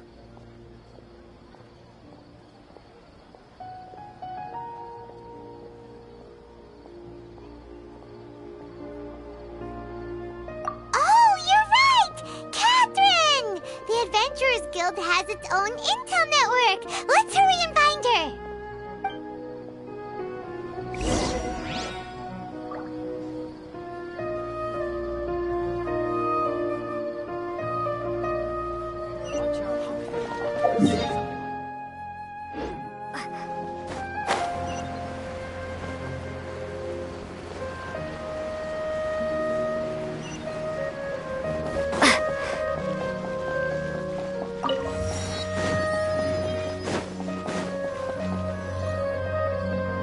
Astra Abyssosk.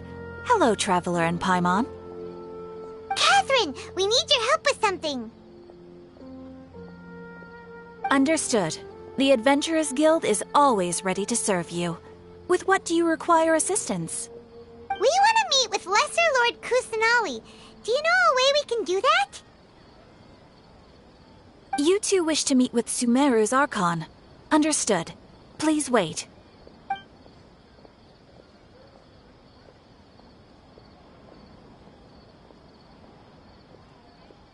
I apologize, but I am unable to call up any relevant information in the Akasha.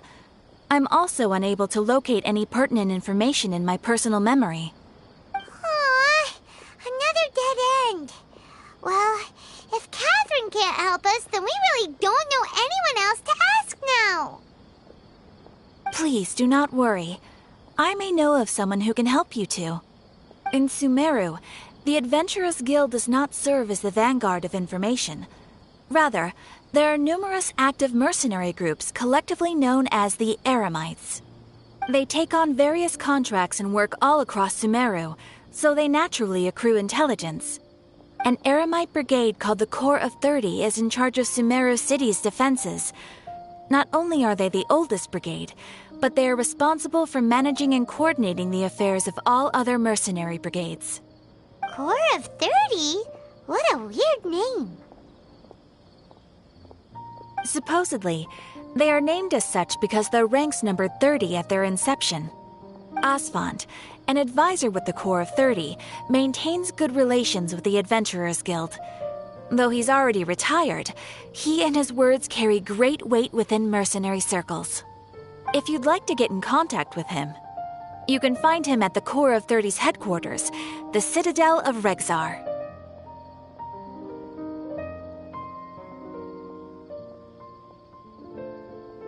You're welcome. I wish you two the best of luck. We look forward to your exploits in Sumeru. All right, off to the Citadel of Regzar we go! Ad Astra...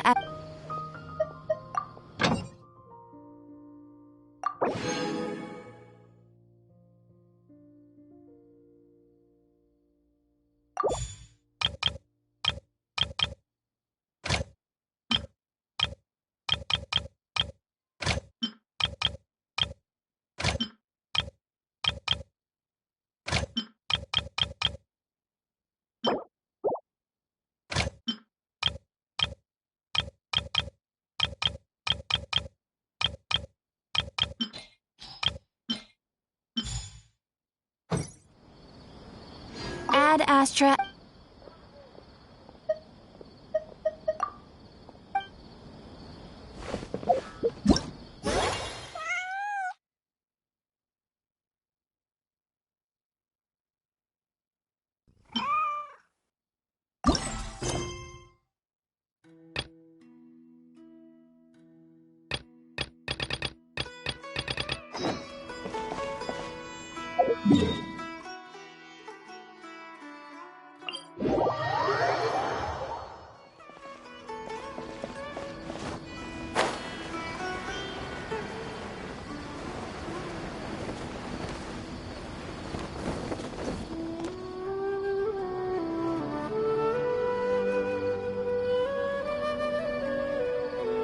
Welcome.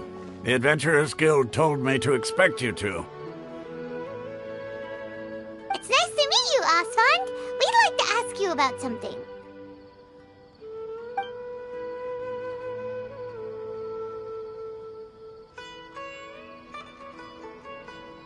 I see. So, Catherine's the one who sent you this way. Ha! It's true that the Eremites' network is vast, but even I can't help you meet the Dendro Archon. Wait, seriously? That's it? Afraid so. The Eremites aren't terribly religious, so we don't know much about divinities. As far as the Akasha goes, we can access even less than you. We originally came from the desert. The gods there died off long ago. Since those days, we've used our own two hands to carve out a living. We don't beg gods for their aid. It isn't just us, though. If you ask me, I think most in Sumeru aren't interested in Lesser Lord Kusanali. Oh? Why's that? Just take the Academia, for example. They're the ones who truly rule Sumeru. Although they believe in gods, most of them only care for the late Greater Lord Rugurdevada. In their eyes, she was the one who founded Sumeru and gifted us with the Akasha. Lesser Lord Kusanali just happened to inherit her legacy. Because of the Academia's influence, most citizens are more familiar with Greater Lord Rugurdevada and hold her in greater esteem. Not to mention that Lesser Lord Kusanali never makes an appearance, and the Academia never announces anything about her. As far as the people of Sumeru are concerned, she's just a god that exists. And that's all. Really? Aw. After hearing all of that, Paimon sort of feels bad for Lesser Lord Kusanali. Ha! But who knows? We're all just guessing when it comes down to it. Besides, I'm sure the God of Wisdom doesn't worry about her reputation among people like us. All right. Well, thanks for the info, Osfond. No problem. Always happy to help out the Adventurers Guild.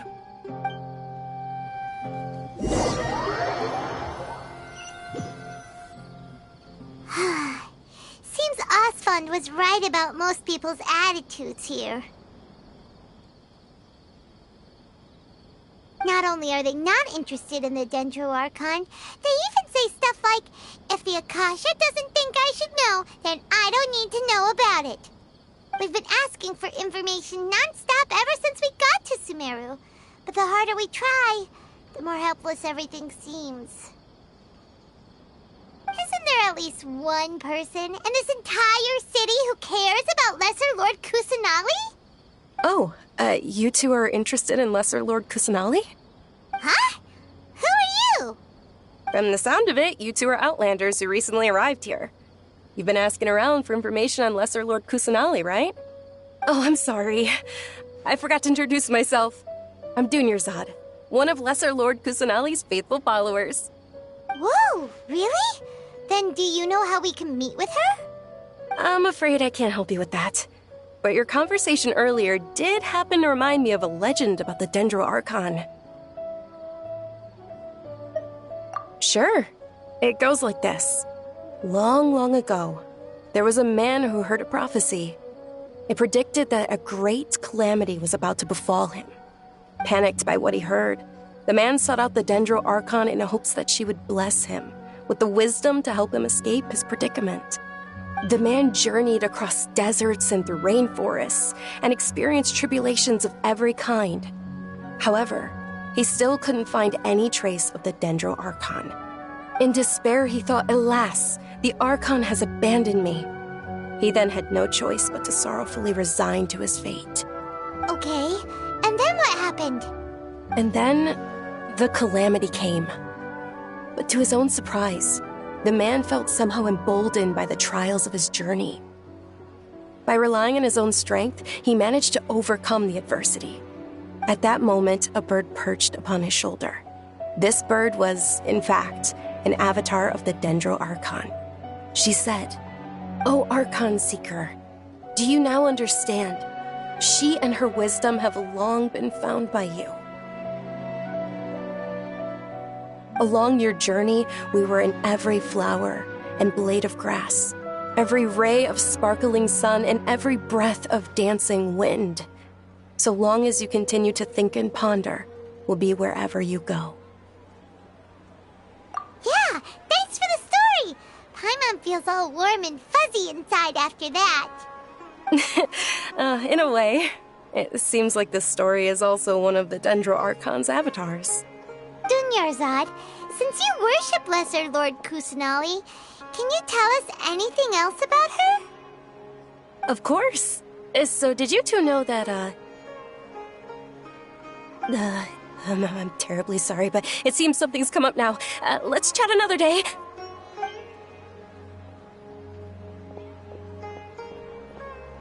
Hey, wait! What the heck just happened?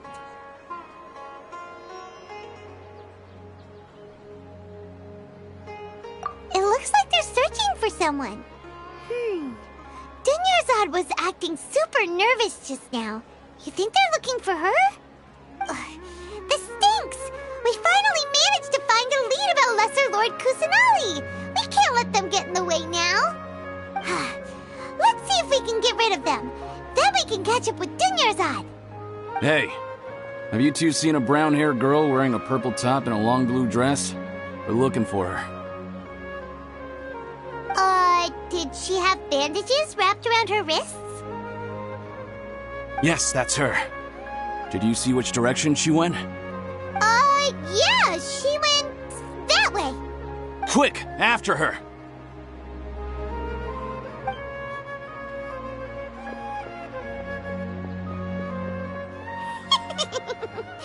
That should keep him busy for a while. Let's hurry and find Dunyarzad.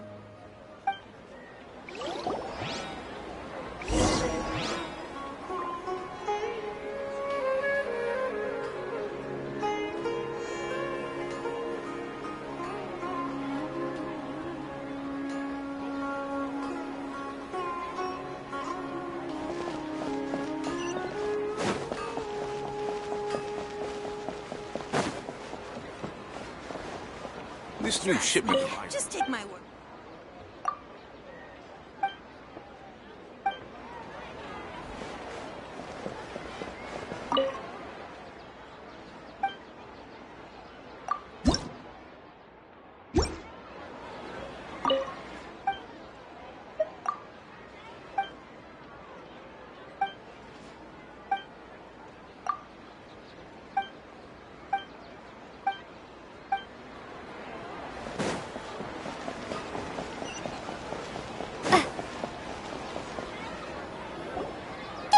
Dunyarzad, we thought you might have been long gone by now. Oh, it's you two. Oh, you startled me there. You can relax now. We threw those people looking for you off the trail. Really? Thank you so much. Unfortunately, I believe there's still more of them out there looking for me. Uh-oh, looks like there's some coming this way. Huh? More of them? Then what are we standing here for? Run! No, wait, my body isn't in the best shape. It's difficult for me to run.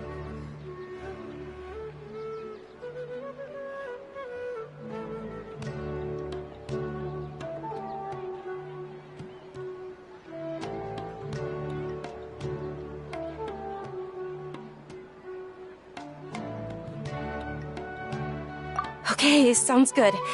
There's a tavern on the other side of the port we can go to.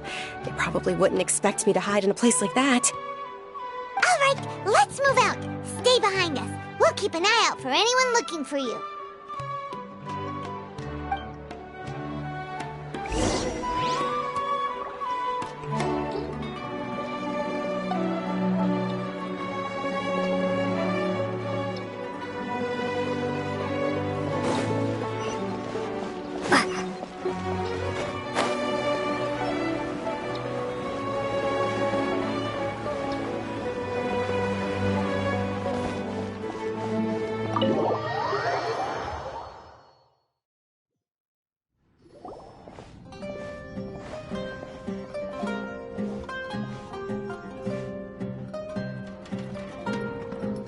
We made it.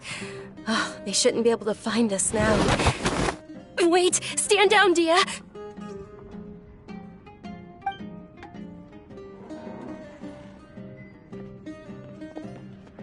My lady, who are these two? They're travelers that I met on the street just a moment ago. They happened to notice that you were all searching for me, so they helped me hide. I see. In that case, you two should scram. There's nothing here for you. Wait a sec! Who the heck are you? And why are you shooing us away? I'm Miss Dunyarzad's bodyguard, here to see that she returns home safe and sound. My lady, let's get going. You've been gone for so long that your parents are worrying themselves sick. And if I refuse to go with you? It'd be easier for the both of us if you cooperated. But if you insist on not going, then I'll have to carry you like a sack of potatoes. Hey! Dunyarzad already said she doesn't want to go back. Why are you still pushing her? Stay out of this. You don't understand the situation. Sorry, my lady. Even though I'm your bodyguard, your parents are my employers. I have to answer to them. How much? Wait, what? How much more do I have to pay you to become your employer? So you never listen to my parents ever again. Double? A triple? Give me some time and I'll get that much. My lady, this isn't about Mora. I don't know what you think of us Eremites, but let me say this. I like Mora, but I'll never go against my principles. That's why I'm here looking for you. Sure, it's an order from my employer, but my conscience was also telling me it's the right thing to do. And knowing your health, carelessly running around like this is gonna hurt ya. For the sake of those who love you, don't be stubborn. No, you're wrong. I'm aware of my limits, and I know what I'm doing. Honestly, the only people being stubborn right now are my parents. And they know perfectly well that it makes no difference if I'm at home or not. They still won't accept reality. And every time I bring this up, they just change the subject. Dia, you've been living with us a long time already. This should be old news to you. Dia, I know it hasn't been easy for Mother and Father, and I'm grateful for everything they've done for me. But there's someone else in this world I'm also grateful to. Because she saved me. The love I have for her is the same I have for my parents. This is my life and my last chance. So I want to do something meaningful.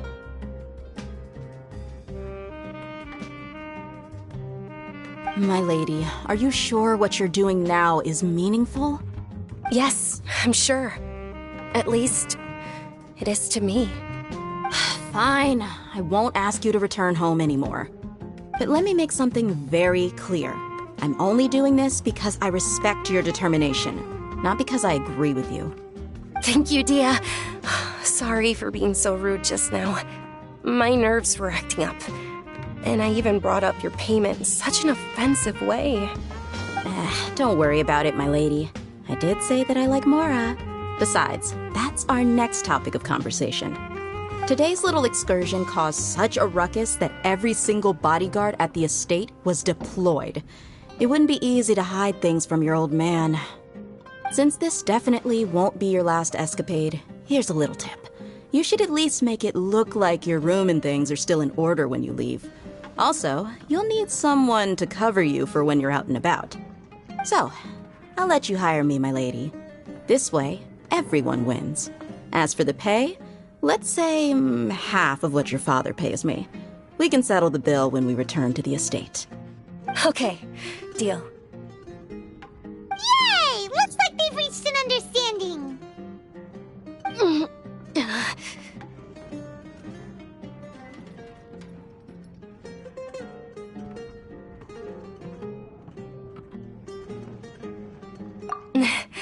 I'm fine, really.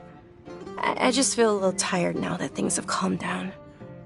My lady, stop trying to look tough. We're already in a tavern, so let's rest up and grab some grub. I'm sorry for worrying you two. If you don't mind, I'd like for you to join us. Sure! After you rest up, we want to hear more about Lesser Lord Kusanali.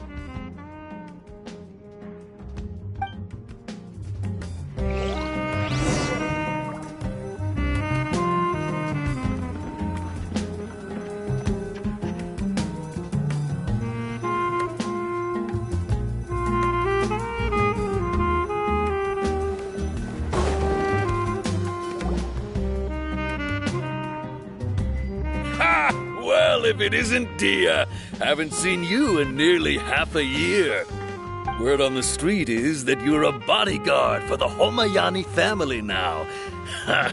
Don't you find that kind of work boring? Nah, you get used to it. How about a menu over here? You got it. Huh? Isn't this little Miss Homayani herself? We don't get to serve personages like you very often. We'll be sure to prepare our very best. Thank you, sir, but there's no need. I don't have a lot of Mora on me, and I really ought to save as much as I can.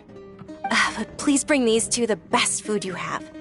They're my new friends, so I want to be a good host for them. Wait, we're paying for ourselves now? Aw, Paimon kinda wanted to try something fancy, but we aren't exactly loaded. Guess Paimon will settle for something ordinary. How about our charcoal-baked Agelenach cakes? They're our signature snack, and they run cheap. Look, other customers over there are eating some now. They look kind of burnt and dry. Paimon will pass.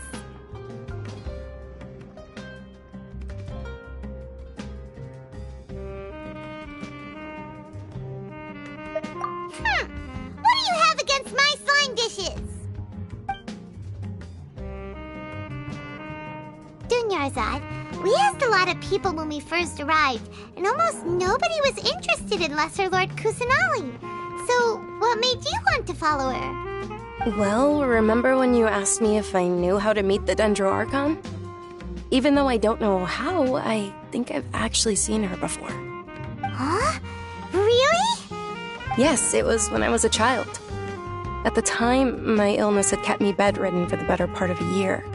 I was stuck inside and couldn't make any friends, and my parents did their best to find treatments for me. But even then, the Akasha didn't have any helpful information. My younger self no longer had any hopes or dreams. One flare-up was so bad that I was in a semi-conscious state for several days. Then one night, I woke up alone in my room. I was terrified. My body was paralyzed. Even if I cried, there was no sound. At that moment, an ethereal voice spoke in my mind. Dunyarzad, don't be scared. You don't have to cry. Dunyarzad, don't be scared. You don't have to cry. Who are you? How do you know my name? How do I explain this? You might not be able to understand, but actually, I know everything about you. Really? Of course. I know that you're scared of thunder, that you hate taking medicine every morning, and that you love counting the petals on your mom's skirt. Wow, you really do know everything. Dunyarzad, is there anything you want? Want? Not really. I can't go anywhere or do anything. Huh? But aren't you a child? All children have wishes. Tell me what you want, and maybe I can make it happen. But can you make my illness go away? Oh. I'm sorry. But I'm not powerful enough to do that right now. Then, can you be my friend? After that, the voice said, "Okay, I'll be your friend." Although my body was suffering during those days, that voice encouraged me and told me many wondrous things. Beyond my window was the flourishing Sumeru city. Beyond the city was a lush rainforest. And beyond that was the wall of Samiel, deserts, and all of Tevat. Once I finally made it through that bout of illness, I couldn't hear that voice anymore. I told my mother about it, but she said that I must have been dreaming. But I know that that voice wasn't a figment of my imagination. Before that, I had never heard of Tevat.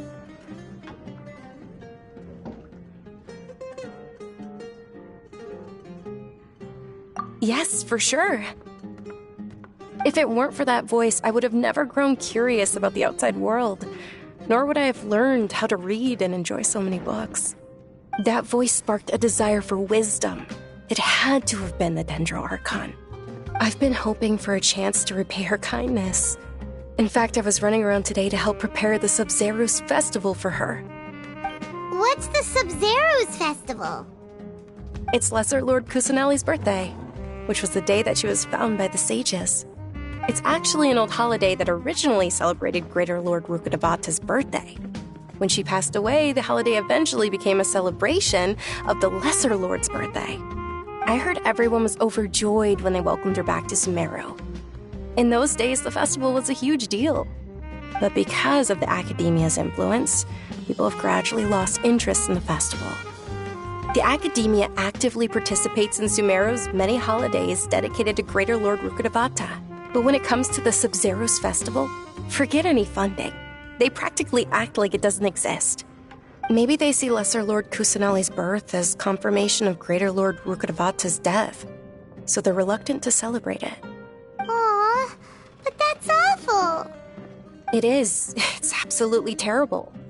Sure, the Greater Lord founded Sumeru, but hasn't Lesser Lord Kusanali been the one quietly protecting us for the past few hundred years? Just remember that we're still out in public. Don't get too carried away now. I know that people over by the Grand Bazaar still hold the Sub-Zero's festival to this day. But I hadn't met any of them before, so I was never able to contribute. But recently, I made a friend there who also follows Lesser Lord Kusanali. I gave her my savings because I want her to throw a wonderful festival this year. That's the least I could do for Lesser Lord Kusanali. Hold on, my lady. Does this friend happen to be Nilu, the one who sends flowers to the estate? Yes, that's her. I saw her leaving the other day with a nervous look on her face. It seemed like she was hiding something in her arms. Did you give her something? Yes. Initially, I didn't have much more prepared, so I had Nilu sell one of my skirts. I've agreed with Nilu to meet up at the Grand Bazaar today and see how things are coming along. Dia, would you accompany me? Sure. That's quite the trip, though. I'll carry you. No, that would be too much, even for you. You might as well just accept the lift. If I let you walk, who knows how long it'll take us. And if anything happens to you, then I'd really never hear the end of it from your father.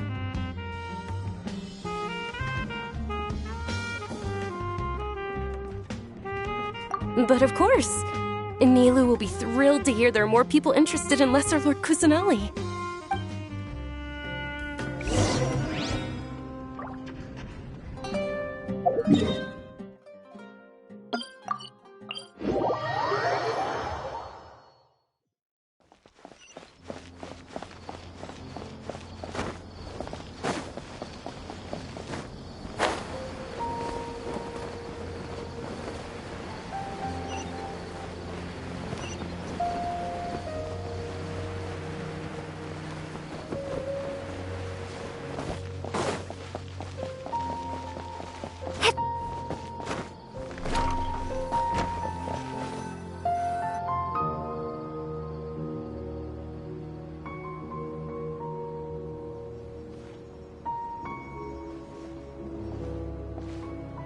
Sorry I'm late, Nilu.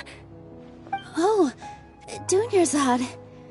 It was taking you so long that I assumed you got trapped at home, but you made it in the end. Uh-oh. But if Dia's here, that means you got caught, right? You could say that, but everything worked out. She's on our side now. Not completely. Oh, and who are these two? Oh, meet the Traveler and Paimon, my two newest friends. They're visitors who just arrived at Sumeru City and are looking for information on Lesser Lord Kusanali. So you're followers from another land?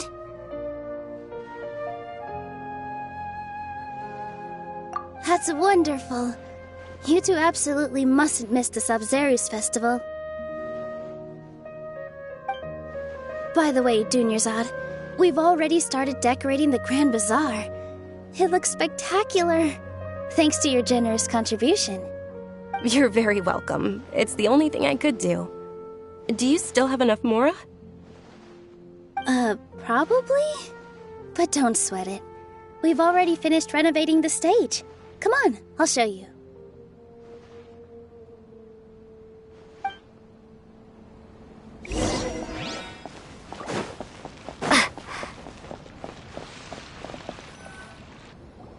Wow!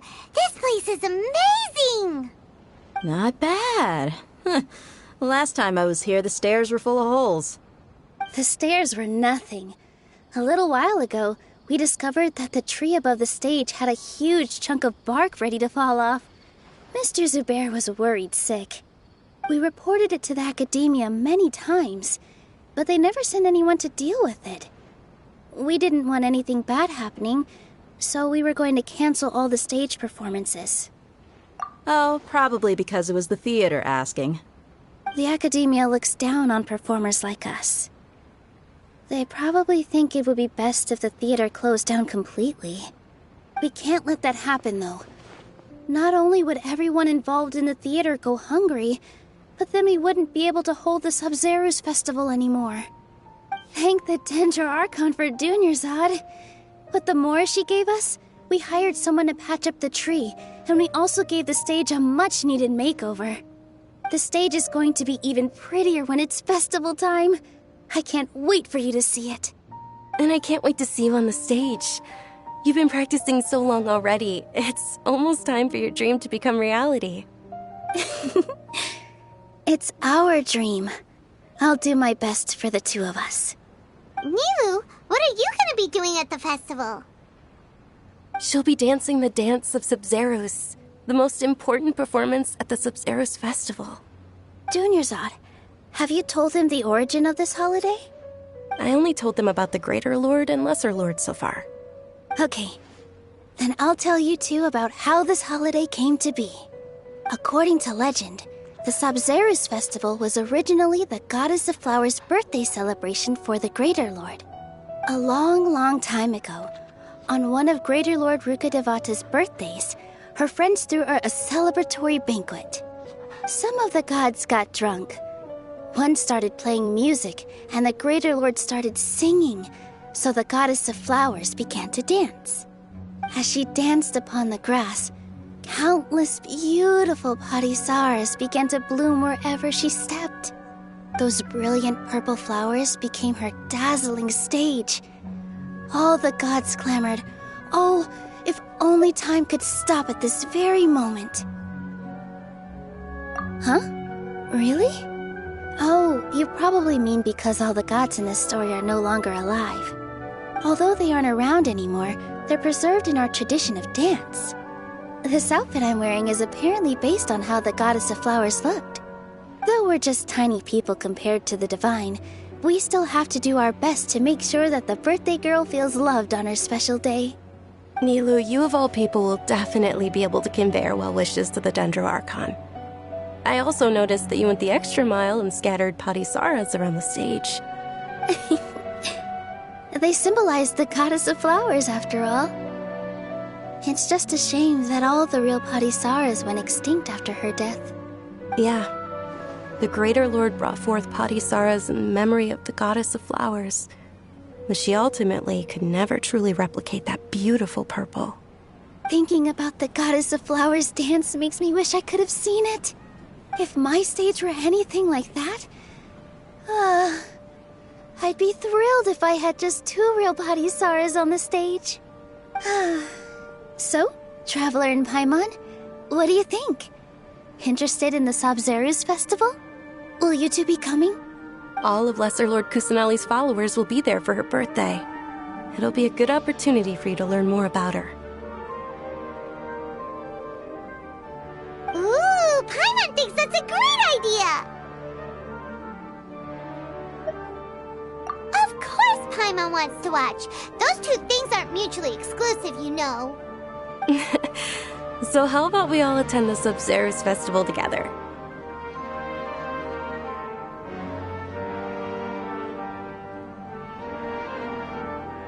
Dunyarzad, let me show you which stage decorations we've picked out so far. Traveler and Paimon, if that doesn't sound interesting to you, Then feel free to explore the area. Everyone at the Grand Bazaar loves Lesser Lord Kusanali, and we're all looking forward to the Sabzeruz festival. In that case, we'll take a look around.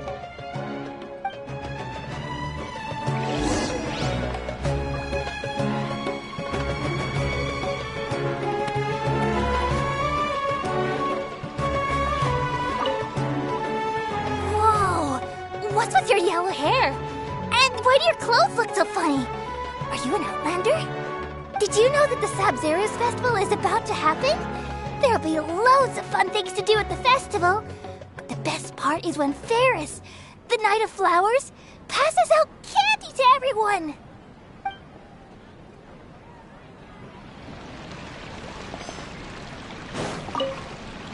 Huh. Revamping the stage for the festival couldn't have been easy, that's for sure. I bet this year's festival will be one to remember. I don't know much about the Grand Bazaar, but I do know that the residents here have a penchant for song and dance. Two things that the academia doesn't particularly approve of. Oh, and the perfume sold around here is a lot better than what you'll find elsewhere. The fragrances are longer lasting and they're gentler on your skin and... I mean, that's what I've heard at least.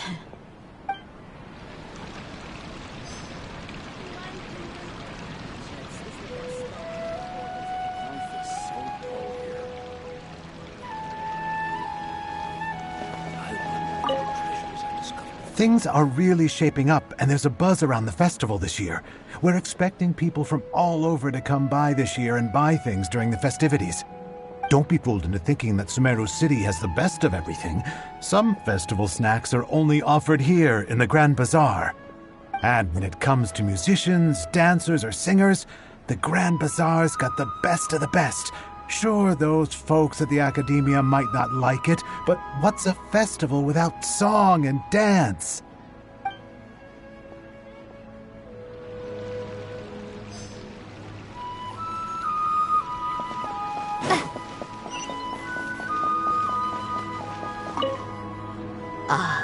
Dancing at the Sabzeruz festival.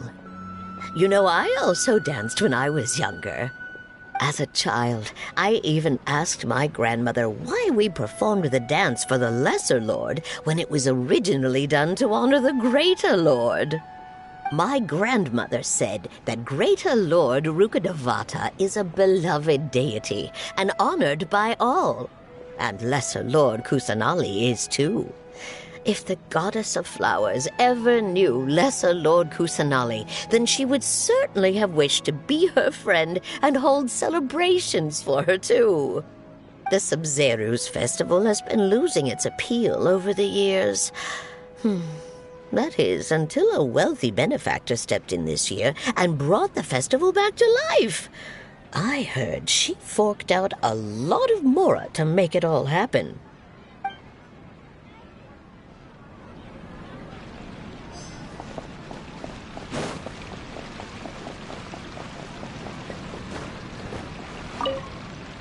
Nilu, your outfit looks amazing.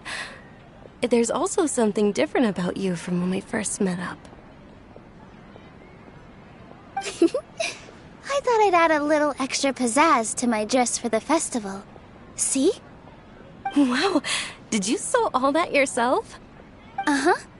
Sewing is a fundamental skill for everyone in the theater company because we make all our own costumes. Did you know that Mr. Zubair not only can make costumes, but props too? I've noticed that you can't keep your eyes off this crown. Would you like to try it on? May I? Of course. The legends say that the Goddess of Flowers had beautiful horns on her head, so this crown was made to reflect that. Dunyarzad, you look absolutely stunning with it on. It's like I'm looking at the Goddess of Flowers herself.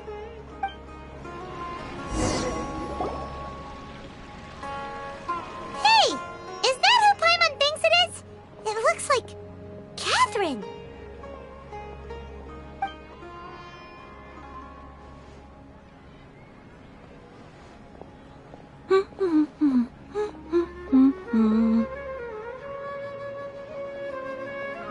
Huh.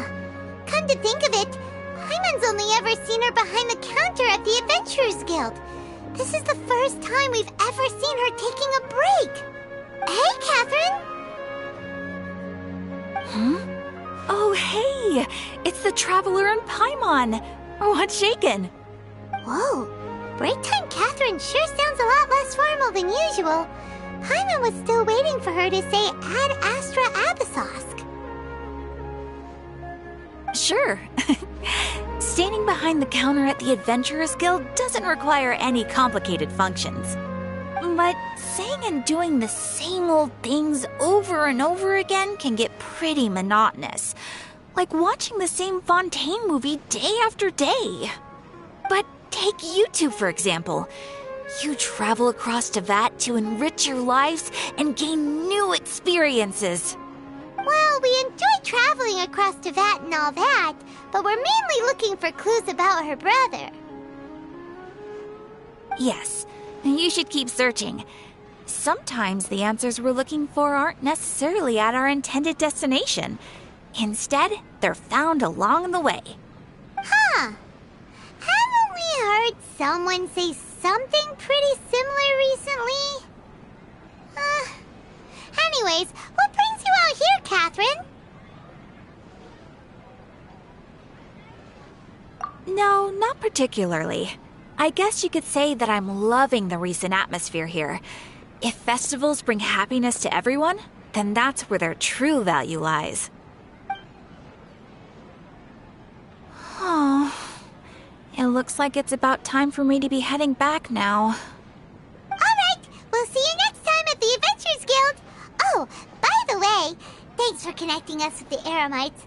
We've already made some great friends in Sumeru City thanks to you. I'm sure you two will get along well with the people here. You've already been blessed by the element of Dendro after all. See you around.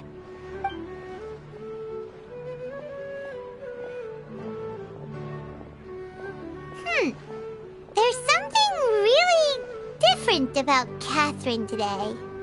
Hey, Traveler. Paimon. Oh, hey, Dia. What's going on? I've got something to tell ya. My lady knows you're looking for ways to meet Lesser Lord Kusanali, and she's been trying to come up with a way to help you. Well, I have an idea that might help. Are you serious? We'd love that! It might not necessarily pan out, so don't get your hope.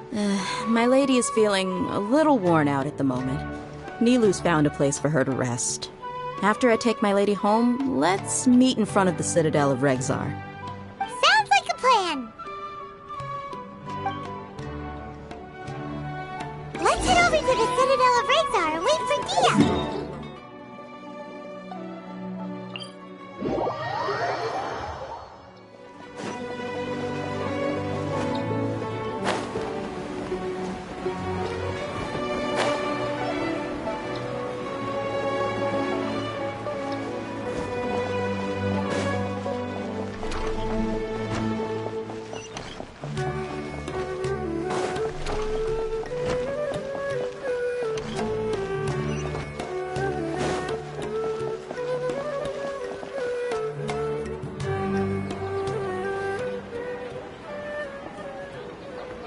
Sorry, I'm late. It took some convincing for the master and mistress to believe that Miss Dunyarzad was only sitting in the port for a while because she was in a bad mood. Anyway, I guess I should be thanking you. I haven't seen Miss Dunyarzad that happy in a long time. If it wasn't for you two, she probably would have been caught and dragged back much earlier. You sure sound a whole lot nicer than when we first met, Dia. Who would have thought you had such a soft spot for Dunyarzad? It's called being a professional. I'm a bodyguard, and I work for whoever's paying. Look, Dia's blushing.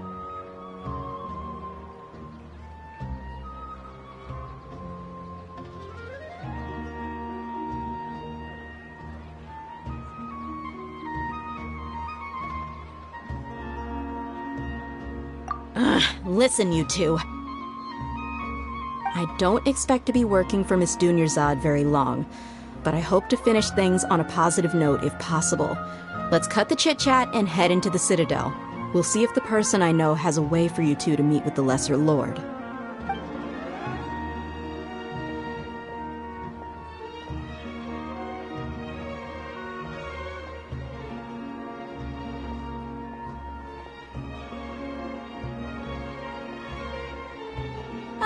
Hey, Chief. Ha, Dia! What are you doing here? And well, didn't expect to see you three together. I take it you all know each other already? Mm-hmm. We met this morning after the Adventurers Guild pointed us to Ozfond for more info. No kidding. Huh. So, where's Ruksha? I thought I'd help these two out by asking about the theft. Anything you can tell him?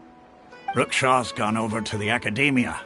The Grand Sage recently ordered Sumeru City to begin bolstering its defenses, so people from all over have been called back to the city. Since you've already mentioned the theft, I suppose I might as well tell him what we know. Appreciate it, Chief. Theft? Sorry, what the heck are you guys talking about? Just recently, the Academia lost something, and there's a chance the item is connected with the Dendro Archon. This case might just somehow help you in meeting her. I suppose that's one way to look at it. But if you ask me, the case is more about the Academia than anything else. Let me fill you in. The Academia recently sent a convoy to pick up an important package from Aru village. Word got out, and the convoy was robbed on its way back. The Grand Sage took the whole matter very seriously. Not only did he dispatch the Matra, but also enlisted our help in the search for leads. All we know so far is that whatever was stolen is currently in Port Ormos. You two have heard of Port Ormos, haven't you?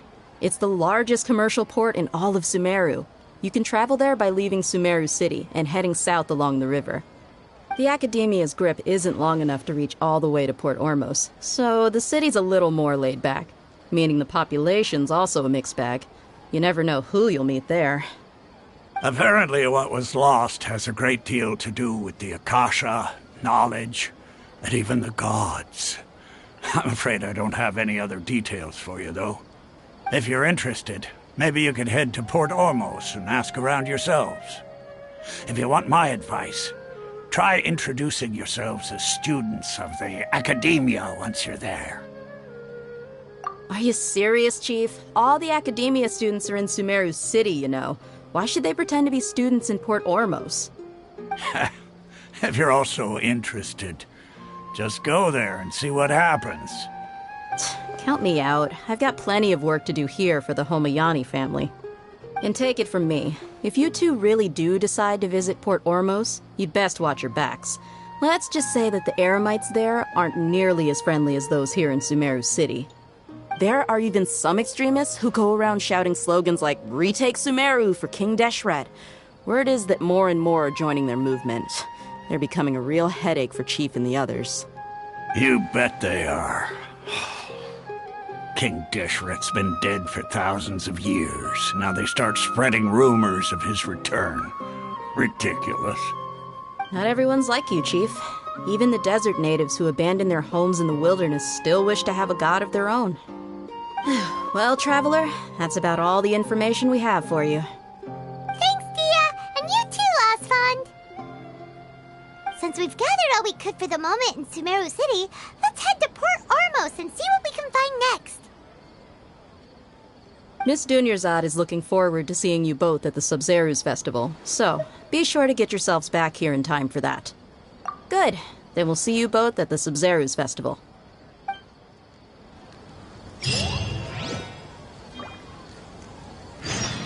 When I hand this work over to the Eremites, I'll have to rephrase.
Come and have a good look yourself.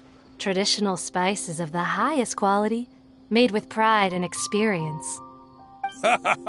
You've got a deal. I can't thank you enough for always looking after my business. Believe me, I'm not making this up. Several Eremite mercenary groups are nearly in open conflict, but does the core of 30 care? And that's not all. Did you know that... Wow! Talk about hurly-burly! This place is busy! Guess that's only to be expected for the largest port in Sumeru. Maybe it's because of what Dia told us earlier, but Paimon can't seem to shake the feeling that there's also danger lurking in these crowds. Ooh. Let's get our bearings so we can start looking for leads. We know that whatever the Academia lost is related to the gods. But other than that, we don't have much else to go on. Osvan told us to try posing as Academia students while asking around. Paimon checked the Akasha on the way here, and the Academia doesn't seem to have any research facilities in Port Ormos. Paimon doesn't get it. Won't we look even more suspicious going around saying we're Academia students and asking about the stolen... Well, given all the people that come through here every day, if there's any information to be found, Paimon bets we could find it in the market. Let's ask around and see...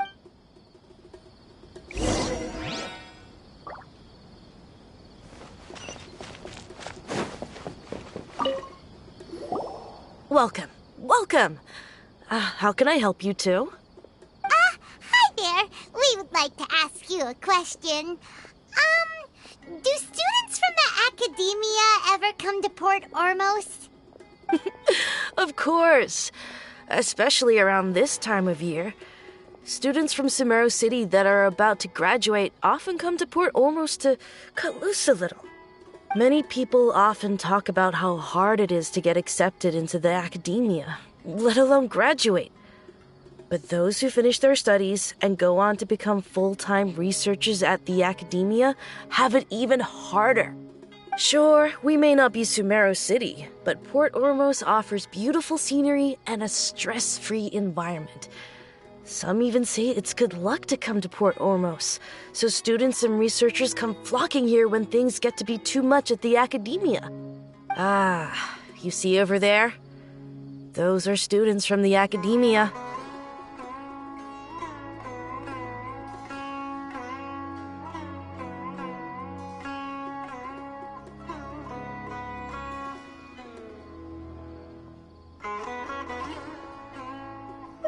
They've been looking worried and miserable ever since they got here a few days ago. If you ask me, the life of a merchant is better.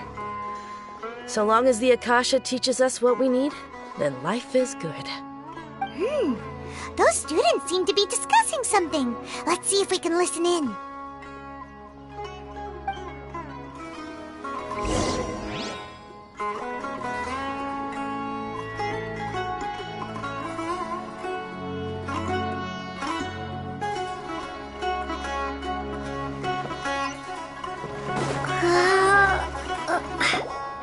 It's no good.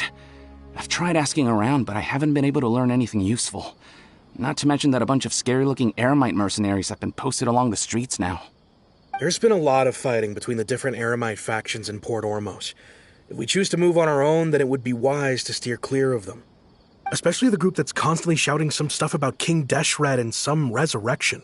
I've even heard that the Citadel of Regzar is starting to get fed up with them. What was that group called again? Ein something or other? They're called Ein El Akhmar. Today, I heard that the thing we're after might be in their possession at the moment. Wait, come again? Don't you see? Many of the Eremites in Port Ormos deal with trading this kind of thing. They're usually pretty wary of outsiders, but not so with students of the academia. It's because the kind of goods that students are looking for aren't the kind of goods that Eremites are after. As long as they know you're a student, then deals can be made. I've heard that Ein El Hakmar likes to set up shop at the Jafar Tavern.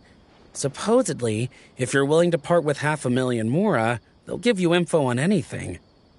Wait, did you say 500,000? If information alone costs that much, then how could we ever afford to buy what we're looking for? I guess we might as well give up on trying to graduate this way. I wouldn't worry too much. Our field of research is very niche.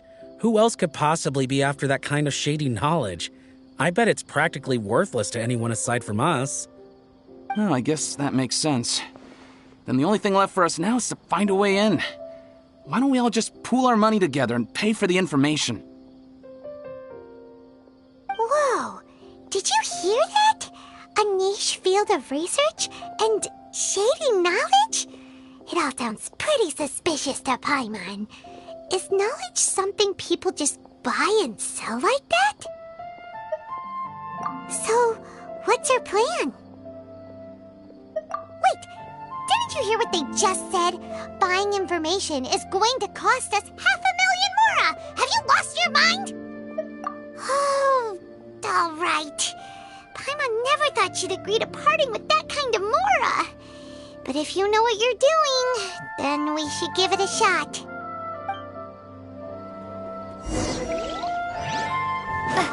Out of all my commissions,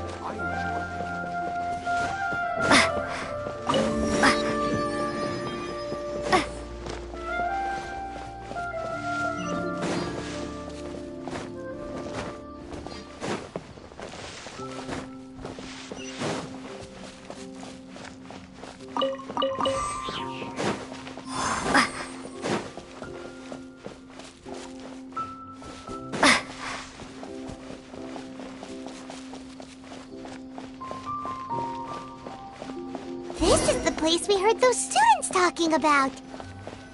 Let's find... Oh, you've arrived. Please, take a seat. So, they think that they can go toe-to-toe with the boss?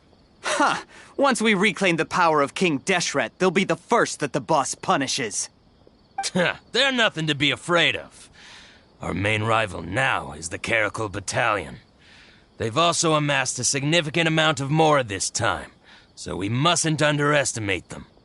How can the Caracal Battalion compete with the boss when they're nothing but a bunch of money-grubbing opportunists out for a quick Mora? Yeah, with Boss's fervent devotion, he'll be able to use this power to bring our god back this time. Huh. All these guys talk about is King Deshret, so they're probably the ones we're looking for. Greater Lord Ruka Devata. That traitor and her followers must not be spared. The day will come when King Deshret exacts vengeance on Sumeru, and all of them shall be punished.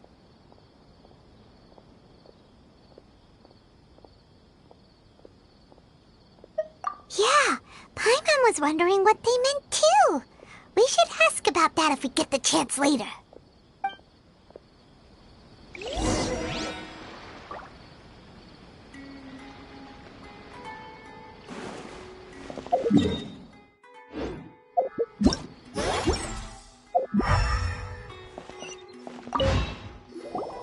Huh?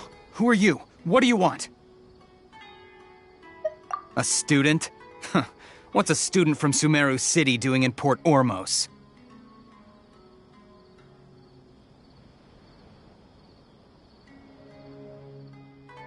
Ah, well, if it's info you want, you've come to the right place. The question is, can you afford it?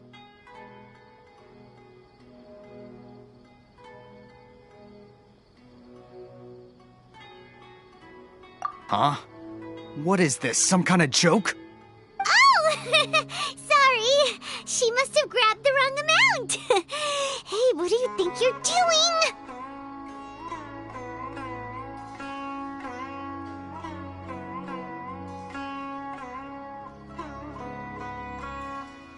Oh, Paimon can't stand to see so much more go.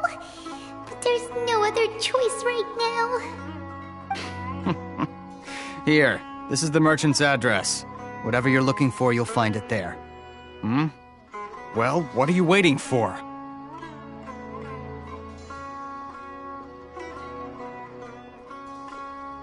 Oh, that's right! We heard you mention King Deshret just now.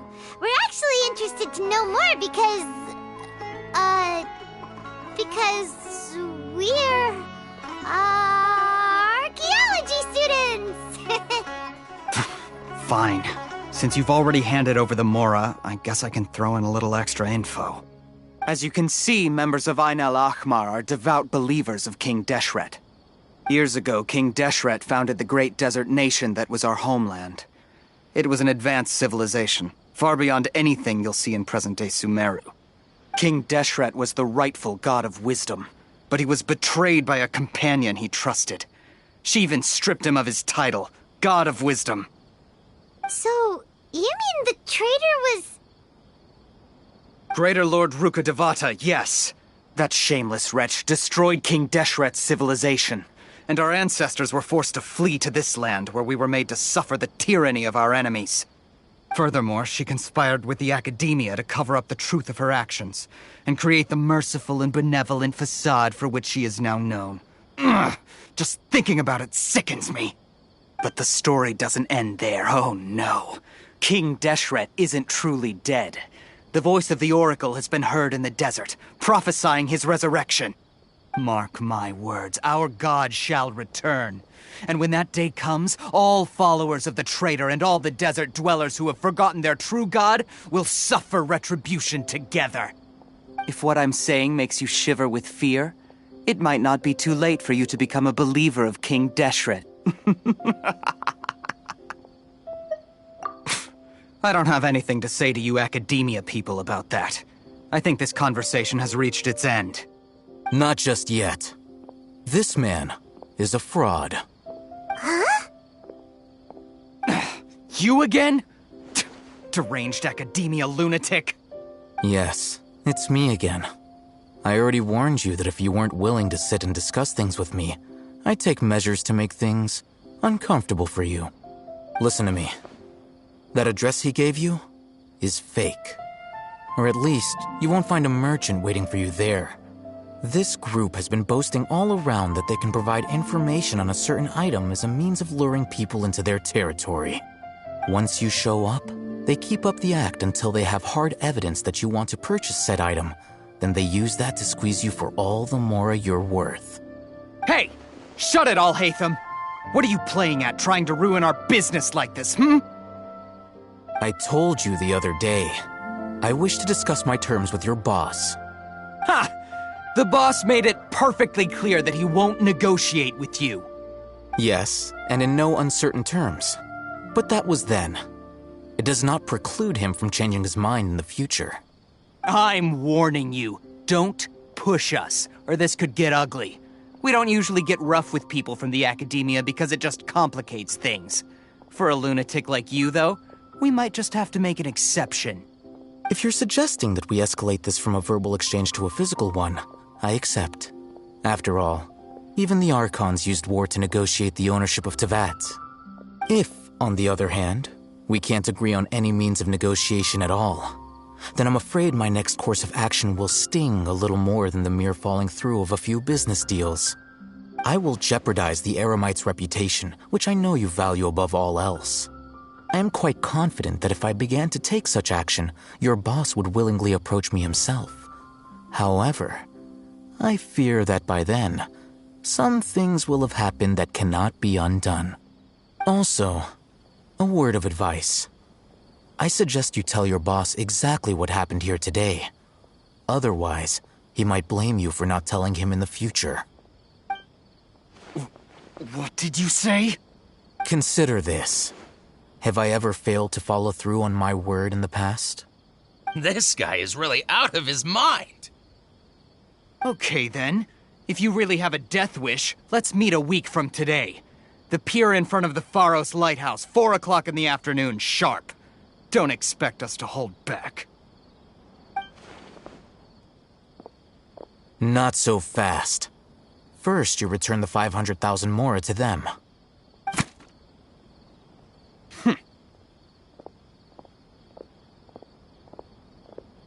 Please, I beg you, don't provoke them. We can't afford any trouble with this crowd. They haven't even paid for their food yet. Ah, Mr. Iman. There appears to be fewer staff in the restaurant recently. This wouldn't happen to be because they're all busy spreading the word to the students, would it? Well... Someone who chooses to do business with a group like that really can't afford to get so flustered the instant someone confronts them about it. Consider the meal compensation for our silence. I'd say you're getting an excellent deal. Whoa, did you see that? He not only got us our Mora back, but sent the Emirites running too! Plus, he seems to know a lot about what's going on around here. Let's catch up with him and ask some questions! He went that way! After him! Should I adjust the shipping schedule? So then, what happened next? How can there be Kairagi here?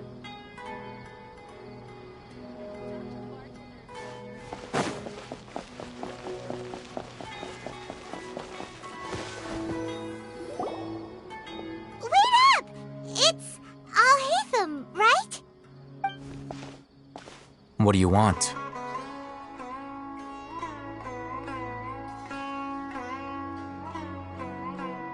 No need for thanks.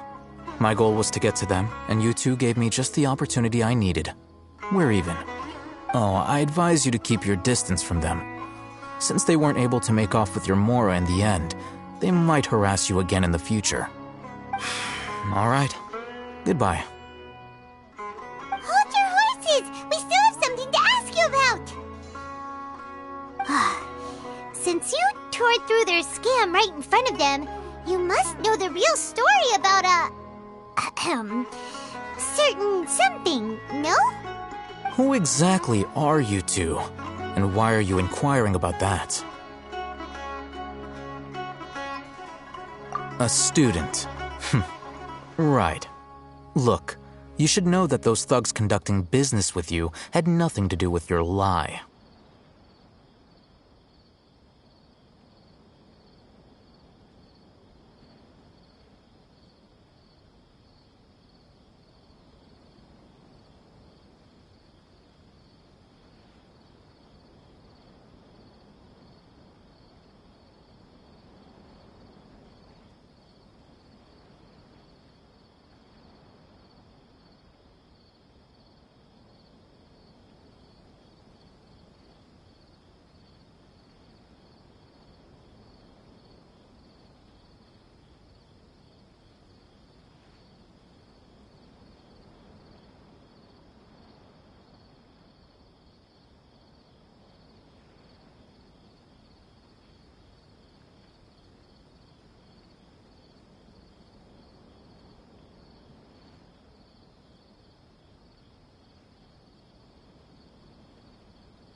Weren't you saying something about a physical exchange? We can help with that. She doesn't even have a vision. Forget it. Maybe not, but she can still use elemental energy. Otherwise, there's no way we'd go asking for info from from guys like that. Those high-headed thugs are definitely gonna bring a lot of backup for your next meeting. Even if you don't go alone, you won't regret taking us with you.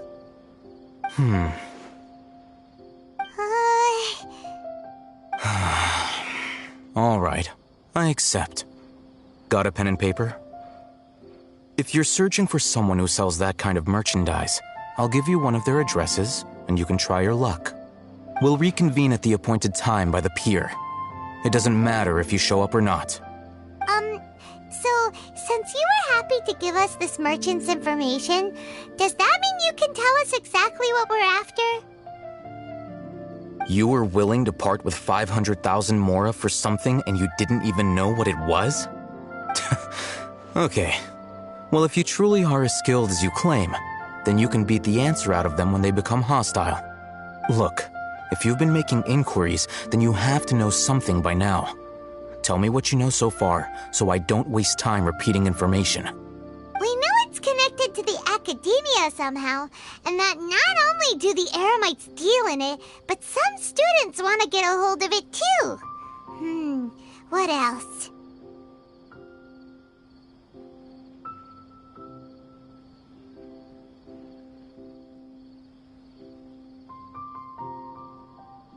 You know almost everything there is to know, but you're unable to compile this information because you've never seen the object before.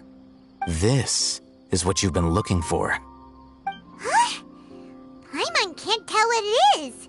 It looks like some kind of ornament. This is a knowledge capsule. To put it simply, it's a vessel that can store a fixed quantity of canned knowledge.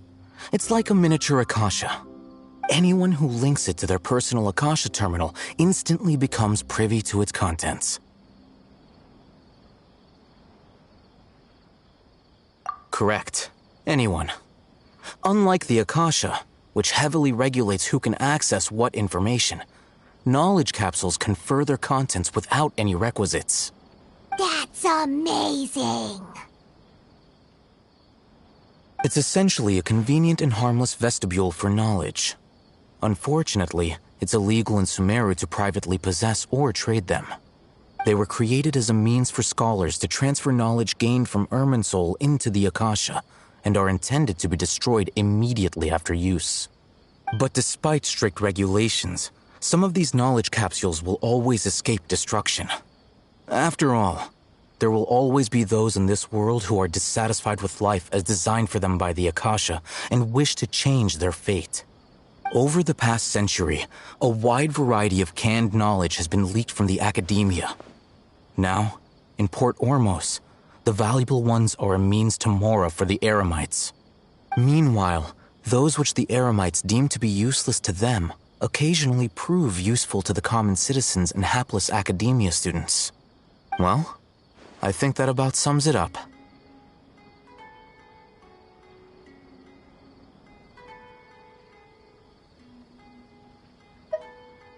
Oh, so that's your true objective.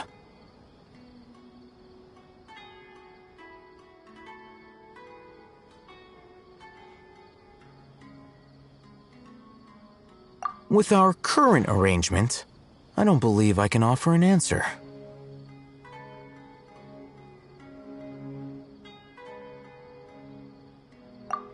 You're still resolved. Fine. Let's talk somewhere with fewer people.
Let's continue our conversation here.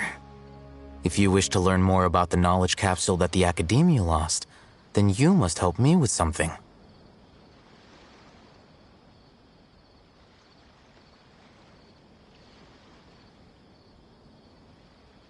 I need you to find someone named Dory, a traveling merchant.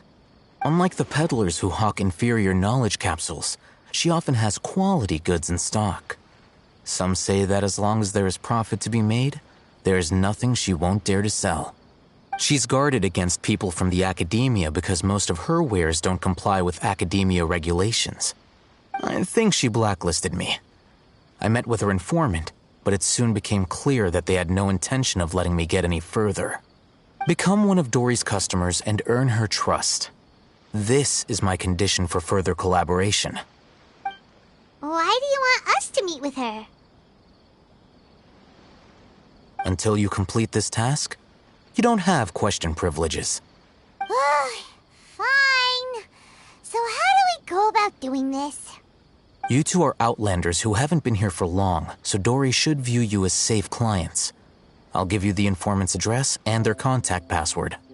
Beyond the password, though, I have no way of knowing what other tricks she might have up her sleeve. You'll have to improvise. This is kind of nerve-wracking. The true challenge begins after you meet her. She has a keen nose for Mora and a shrewd eye for wares, and she only likes customers who she deems to have good taste. I'll prepare some funds for you. Buy her highest quality wares and earn her approval. What? We just saw a knowledge capsule for the first time! We don't know how to tell which ones are good and which ones are bad. Is that something we can learn quickly? That's true. Have you two heard of elemental sight?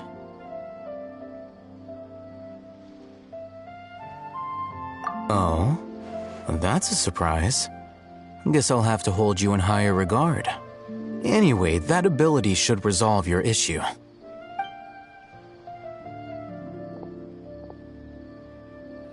Here are 2 knowledge capsules. Tell me, can you detect any difference in their quality?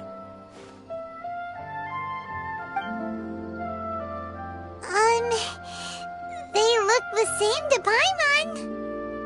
Try inspecting them with elemental sight. How'd it go? Did you see anything?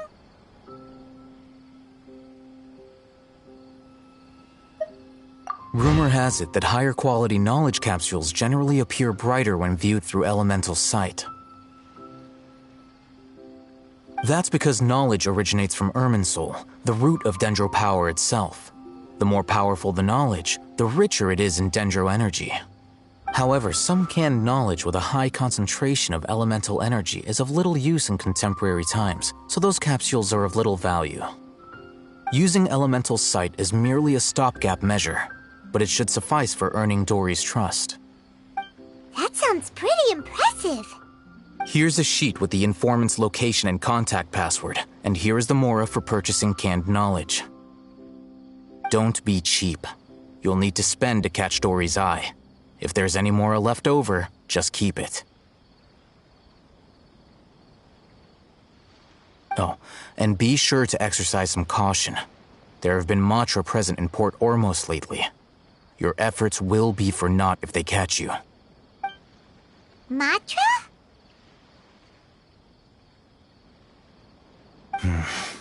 They belong to the Academia's regulatory body.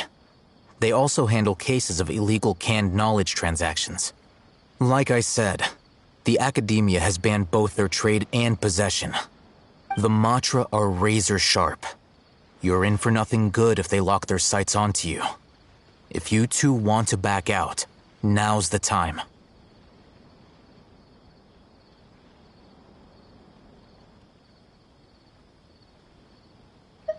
Okay, then we have a deal. If you succeed in your dealings with Dory, come find me at the Wikela Funduk. We'll have an open discussion then. Looking at what Al-Haytham wrote, Dory's informant is a trader near Old Ormos. Let's follow these instructions and try to get in contact with him.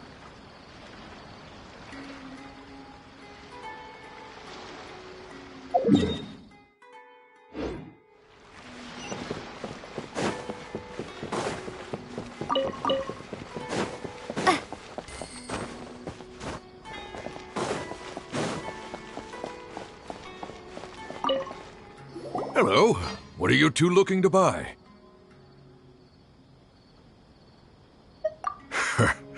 What a unique palette. We have unripe hara fruits, but we usually keep them in the back. I'll have someone escort you. Following the paper got us past the first round. Ronak, these two want to buy unripe hara fruits. Show them to the warehouse. Got it. You two, please follow me. You two have a fascinating fashion sense. We haven't seen a customer wearing a Sumeru rose for quite some time. Hold on. Let me think.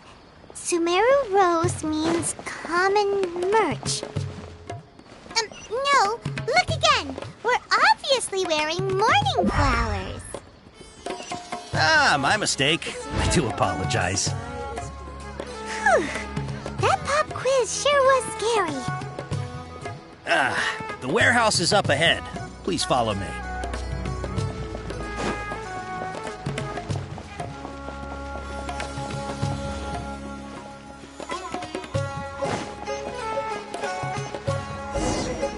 Before I retrieve your products, I need to confirm a few things.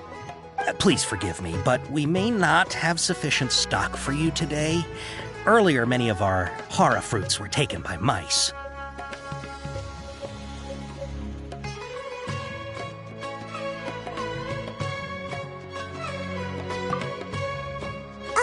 Hold on. That's not right. Taken by mice means they sold out. I'm sorry. But as things currently stand, we won't be able to fulfill your order. Why don't you two think things over? He's cautious of us. Let's take a closer look at the paper that Al-Haytham gave us.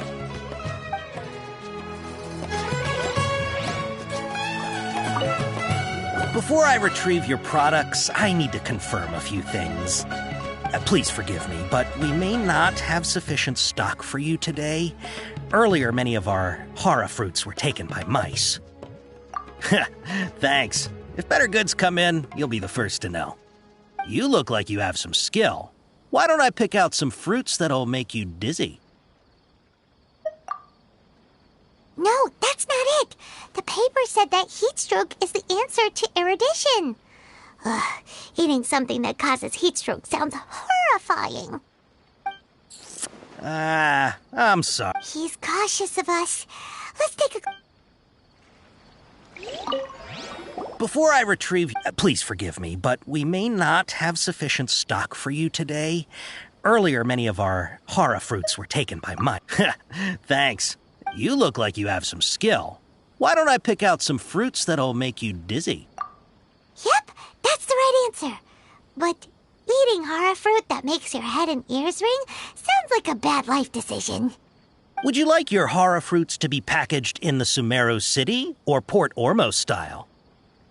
Wow, you two sure are generous customers. We'll be sure to package your products beautifully. Okay, everything has been confirmed. Miss Dory is waiting for you up at... Shoot, it's the Matra! Run! What? The Matra? Where? Al-Haytham said we're done for if they catch us. We gotta get out of here.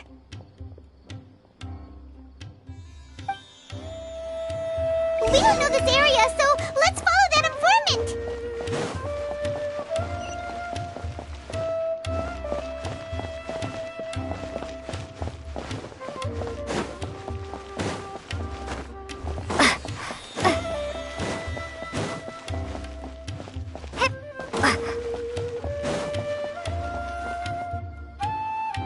He ran that way.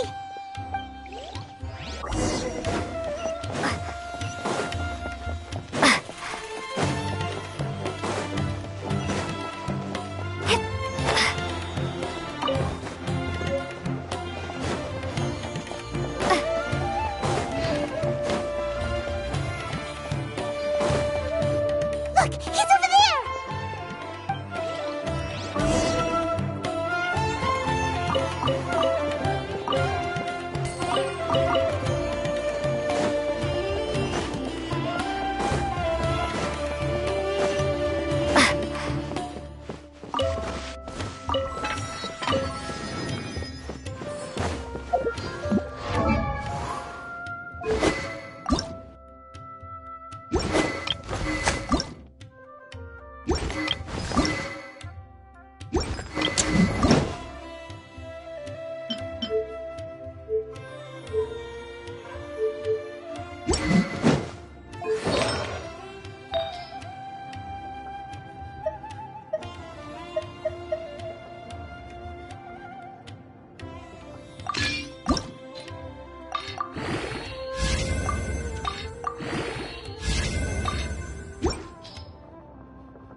you're hiding from the Rishbaland tiger, come this way! Another password! Huh? Oh, that... Here, over here. You can stop running now.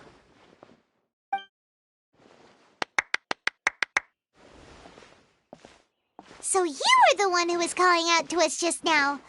But, are we definitely gonna be safe here? These two good customers wish to buy some horror fruit, Miss Dory. And if there's nothing else, I'll just excuse myself. Oh, very good. Thank you. Huh? Wait, you're Dory? Paimon sure thought you'd look a whole lot scarier. Hey, what are you trying to say, Princess Pea-Brain? I can be scary enough when I need to be, believe you me. If you don't watch what you say, then you can forget about doing any business. But it seems you two have actually done pretty well so far. Not only did you manage to find the informant, your reactions were also pretty sharp. You don't really look like criminals or anything, but I bet my Mora that you've been involved in some shady dealings, haven't you? Paimon's not sure if that's supposed to be a compliment, but we'll take it. I can't risk doing business with people who start huffing and puffing after just a few paces. No matter how much Mora they might have. Not only will they get caught by the Matra, but they'll also get us into trouble. As decent folks trying to run an honest business, we don't need any of that. Wouldn't you agree? So that's why I prefer to have customers like you. It's your first time here, but don't worry, I won't ask too many questions. Even if you wish to buy enough knowledge capsules to decorate your house with, please, knock yourself out. As long as you have lots of round, shiny Mora, then we're all good.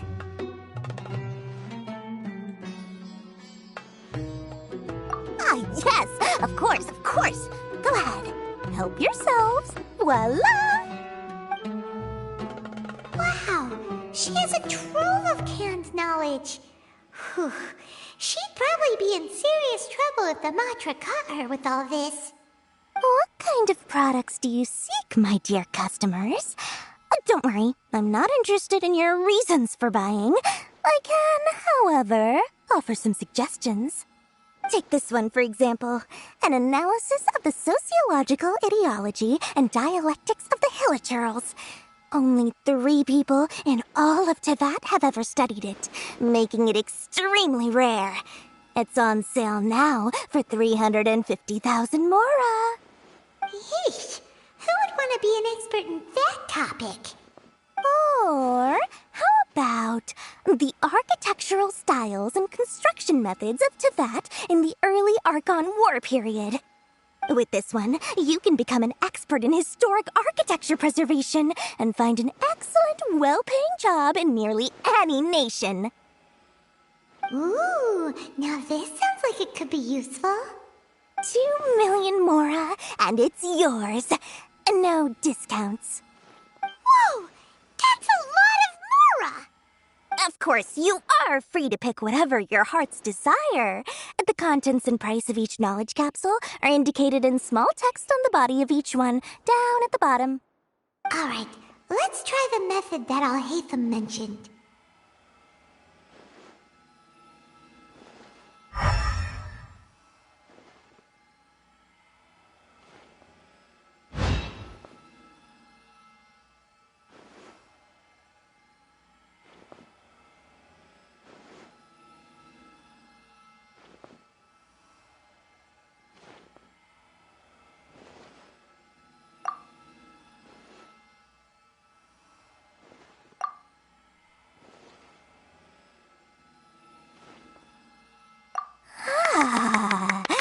You've really got a good head on your shoulders, and quite the eye for quality.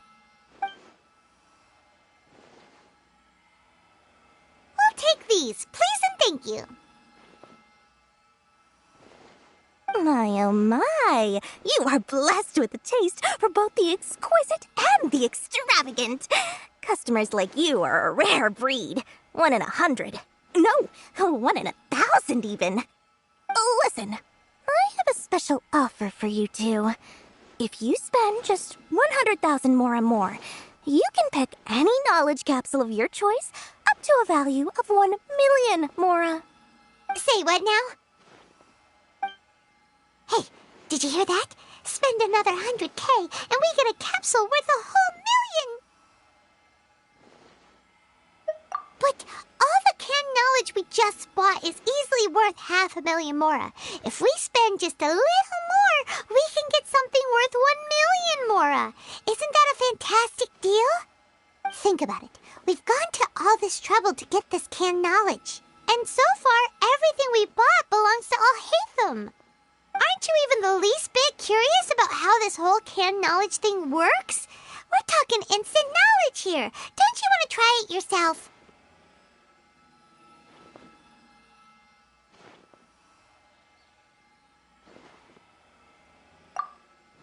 Come on, come on! We still have around 100,000 of Alhaitham's moral left, so let's put it to good use by finding something useful for you.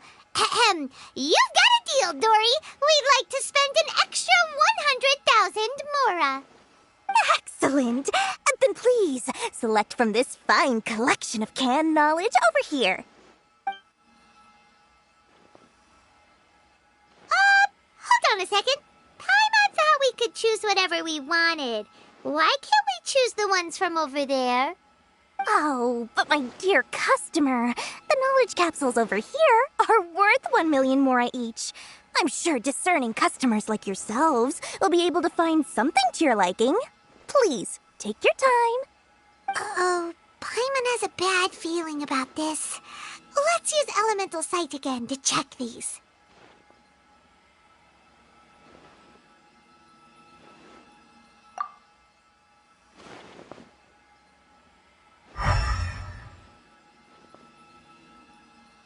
So, what did you see? So, they're all worth about the same amount?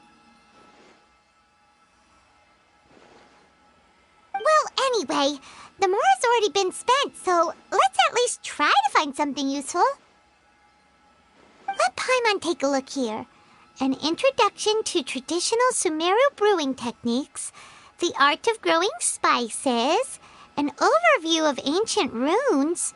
Oh, how about this one? Sword Fighting Techniques 8.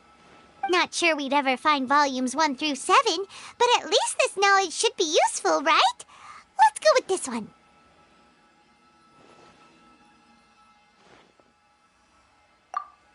Dory, we'll take this one. All right, very good.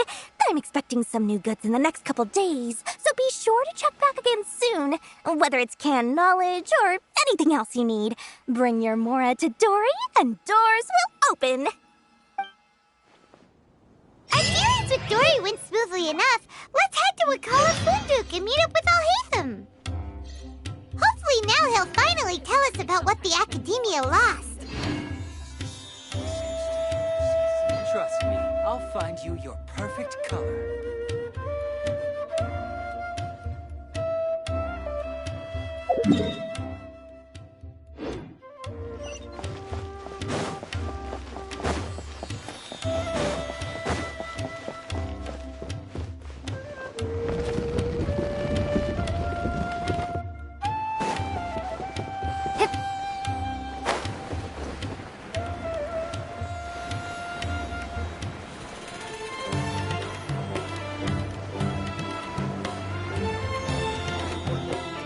Ha, you two made it.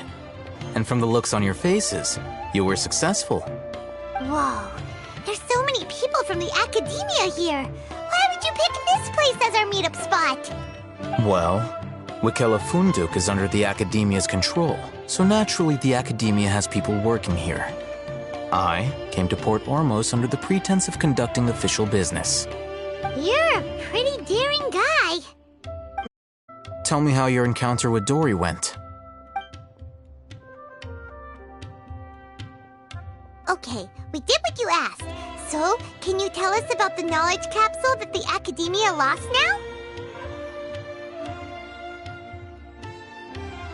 Before that, I have to ask. Why are you two so intent on tracking it down?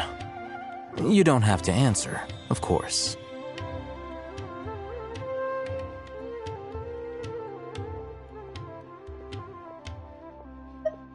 Yeah, she just wants to meet the God of Wisdom and ask her about something important.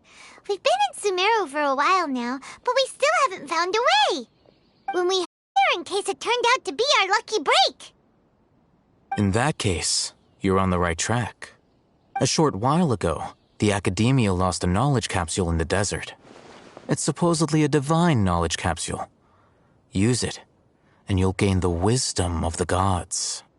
Wow, there's really such a thing as that? Hey, if we find it, do you think we could learn how to meet the Dendro Archon? Ooh, or even how to find your brother? I highly doubt it has any mystical properties, but it does indeed exist. And it's right here, in Port Ormos. So, where exactly? That's what we need to find out next.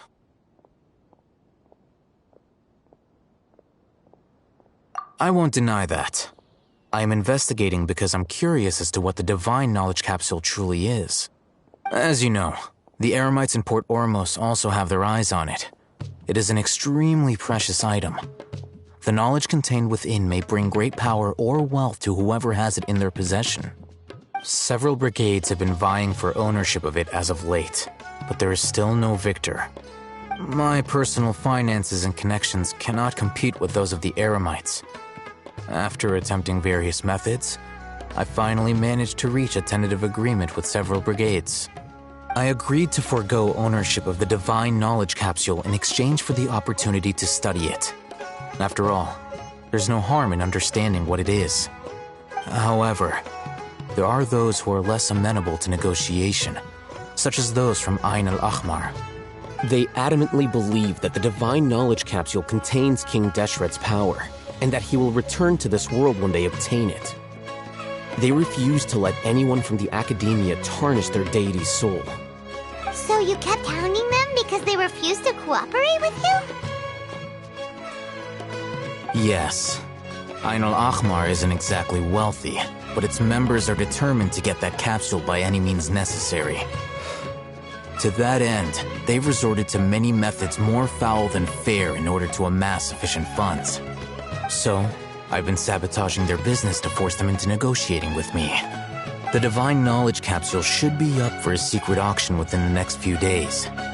Each brigade will place their own bid, and the prize will be covertly given to the winner.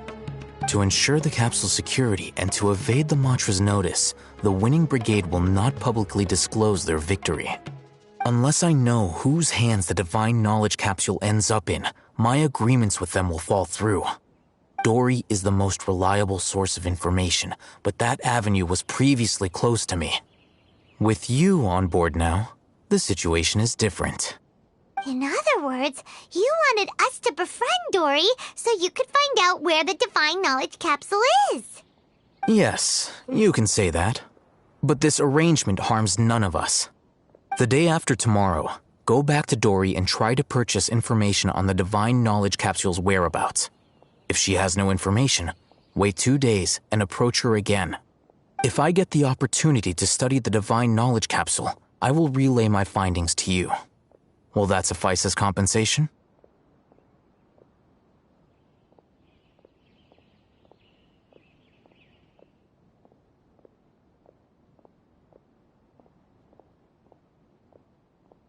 Okay, then we'll meet up in 2 days.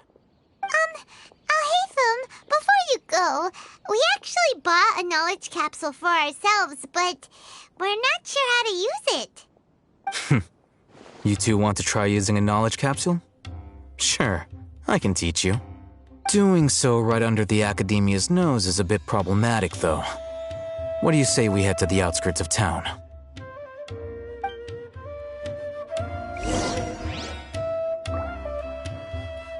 I thought Sumeru would be different, but nope, everywhere's the same.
Alright, this place works.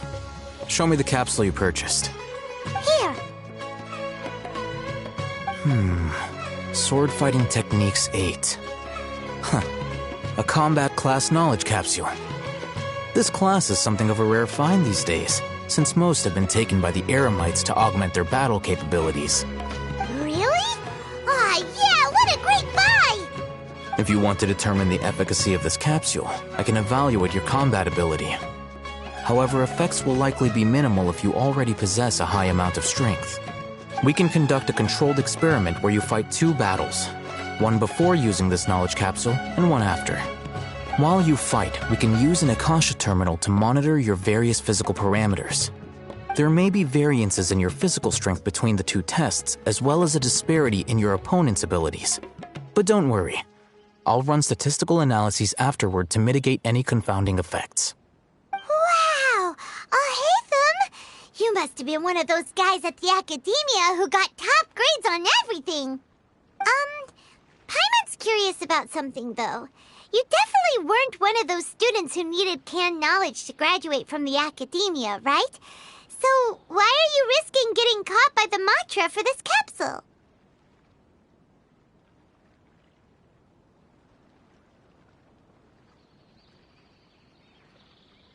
When you are unable to understand a researcher's actions, most cases can be attributed to curiosity. This is but one theory. Sounds like you're trying to avoid the question. All right, let's begin the test. Just fight as you normally do.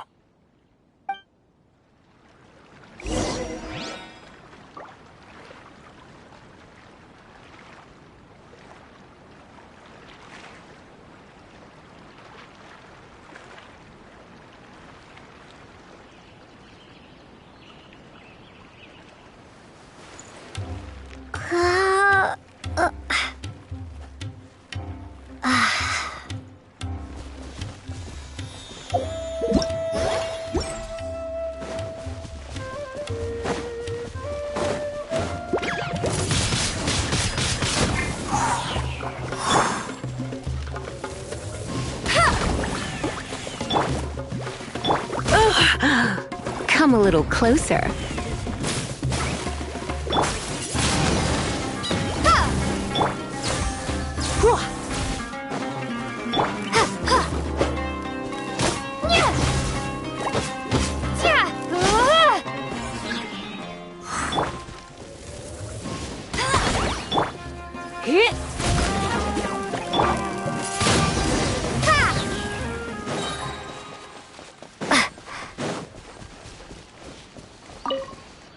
All right.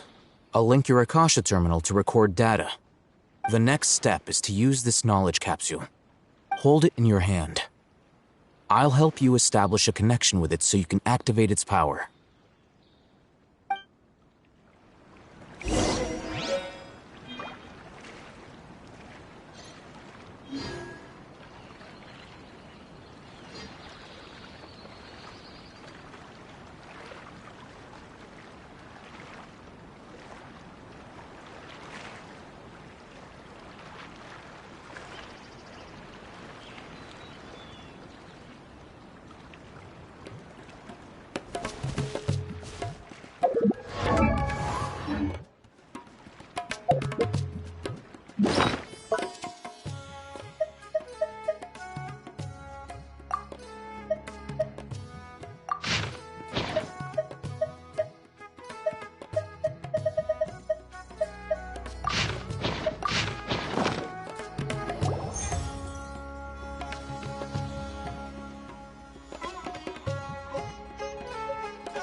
Hey, how are you feeling?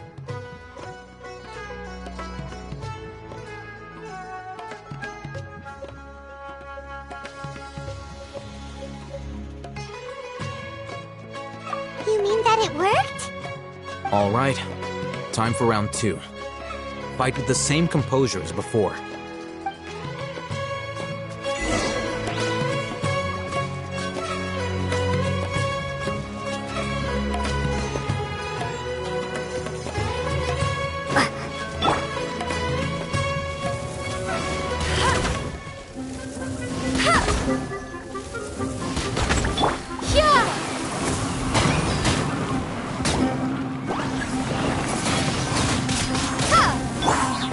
Surrender and I'll be gentle. Let it rain.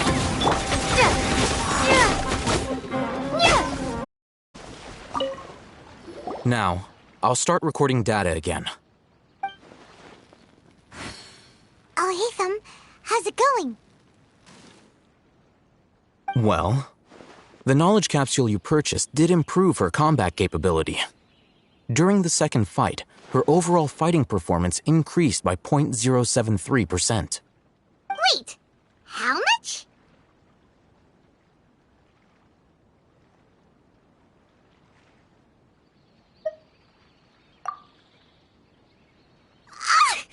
Dory's such a jerk! She totally scammed us! 1 million mora? This thing isn't worth a tenth of that amount! Of course, this could be because she is so powerful that the capsule's contents were unable to produce a substantial increase. At the very least, this test allowed me to gain more insight into you two. Our deal seems increasingly worth my investment. I'm heading back to Akela Funduk. I await your response in 2 days' time. This is Mora for when you ask Dory for information. Pay her as much as she requests.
Let's see Dory today and ask her about where the Divine Knowledge Capsule is.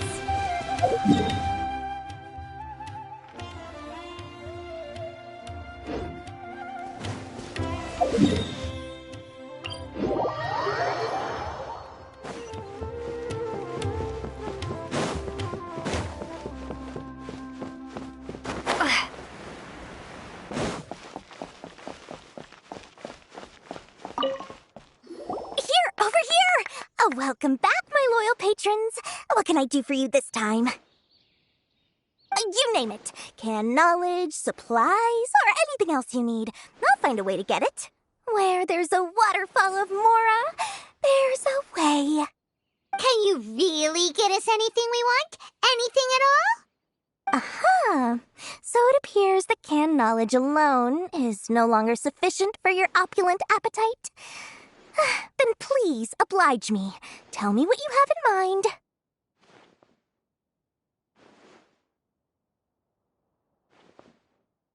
Oh! I knew customers with pockets as deep as yours would undoubtedly crave something more profound than ordinary canned knowledge. But you know, that kind of information isn't going to be cheap. After all, I had to work really hard to weasel my way into the auction site.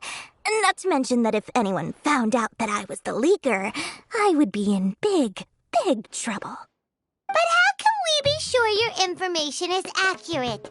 Paimon's curious how you just happen to have this kind of info the moment we need it. Because to me, anything of value is what I consider to be my supply. Therefore, I must always be aware of what's hot on the market in order to secure more sales. As for the information's authenticity, well, you've no need to worry about that.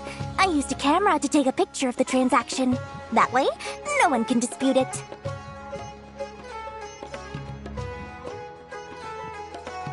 It's always a pleasure doing business with such sterling patrons. Now that you've paid in full, here's the scoop. The Divine Knowledge Capsule was purchased yesterday by a certain Misery, the leader of Ain el-Ahmar. Ain el-Ahmar? You mean the Eremites who worshipped King Deshret? Ah, so you're already familiar with them. The group has done everything in their power to obtain the Divine Knowledge Capsule. After all, they believe it contains the power of King Deshret. That Divine Knowledge Capsule is unlike any other canned knowledge I've seen before. It was glowing bright red. The capsule is clearly visible in the picture I took. You can look for yourself. Thanks for the info, Dory. Please, it's my pleasure. It's all thanks to discerning customers such as yourselves that my efforts yesterday were not in vain. Please, don't hesitate to contact me if you ever need anything else in the future. More for Dory opens doors. Well, we figured out where the Divine Knowledge Capsule is. It turns out it ended up in the hands of Ain el-Ahmar. Let's head back and talk...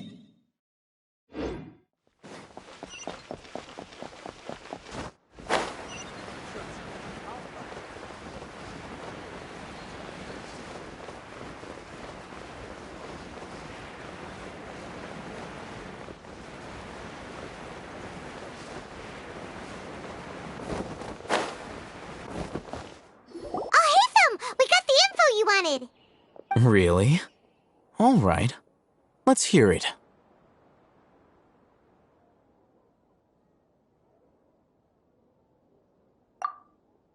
Dory even gave us evidence to verify the intel. Have a look.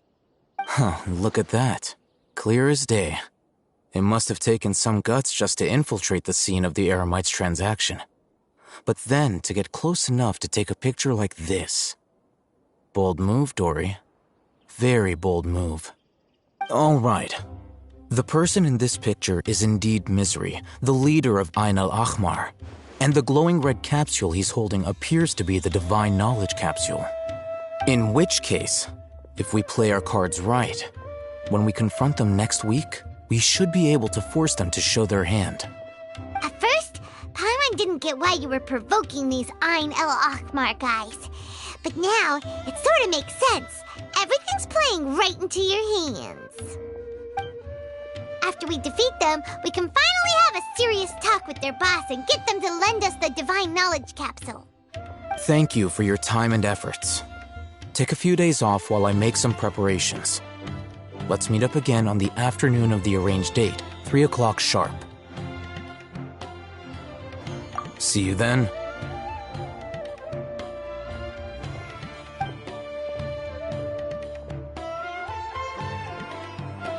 Alhaitham sure is taking his time. Where could he be? Oh, there he is. Sorry to keep you waiting. Let's head to the pier in front of Pharos Lighthouse. Yep, let's go.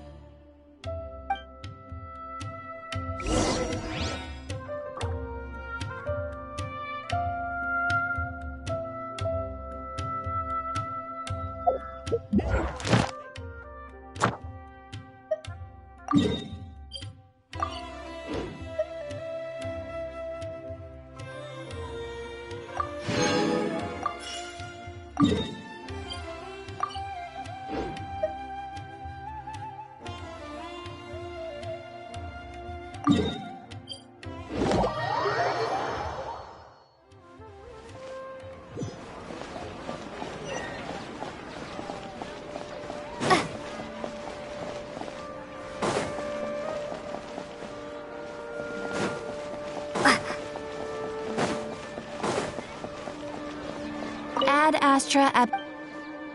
Thank you for completing today's commissions. Here is your reward.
as a good knight should.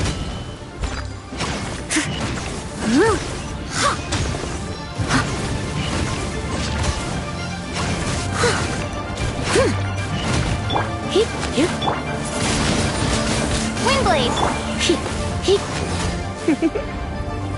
Blitz. Prepare to be blown away!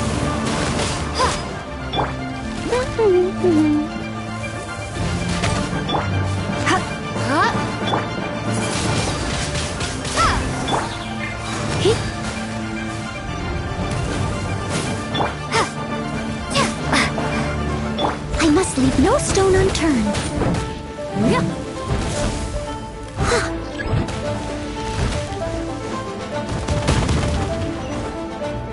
I'll catch up.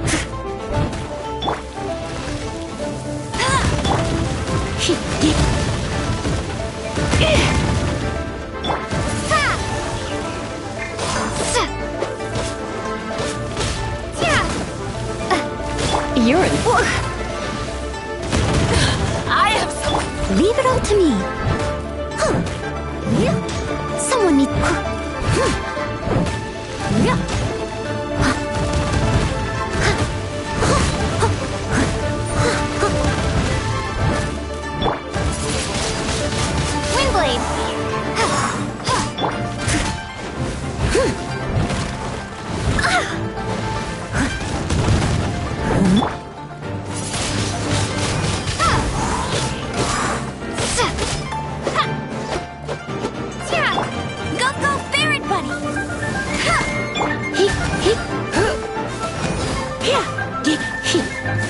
Come a little closer. You've been annoyed. No escape!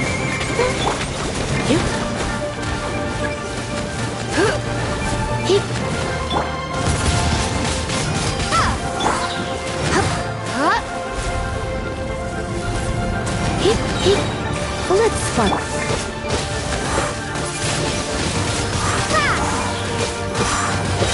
Prepare to be blown away! Go, Ferret Bunny!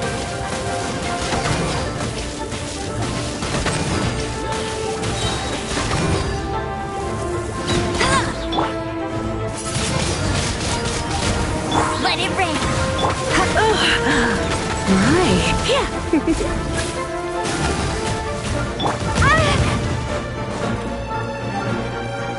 As a dutiful maid would.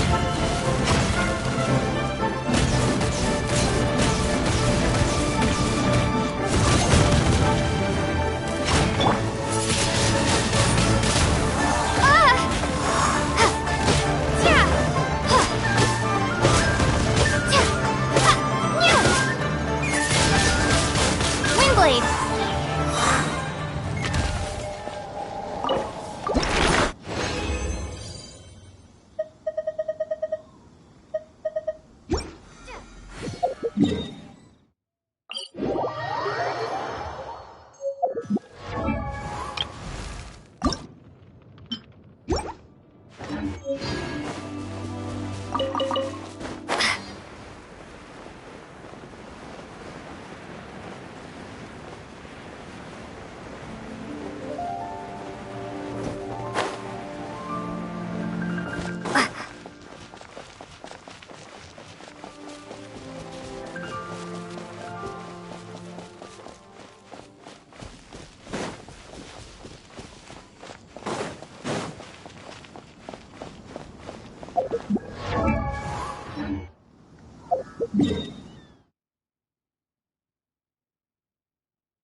This opportunity is quite hard to come by. Well then, amuse me. Surrender is a valid option. I promise I'll be gentle.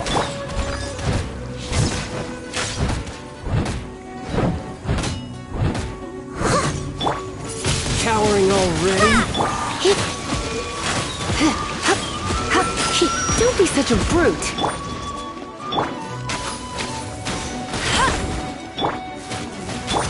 You're wide open.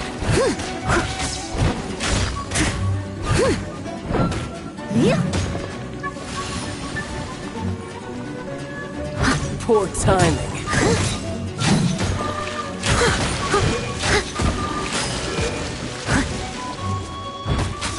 Go, Ferret Bunny! A clear shot.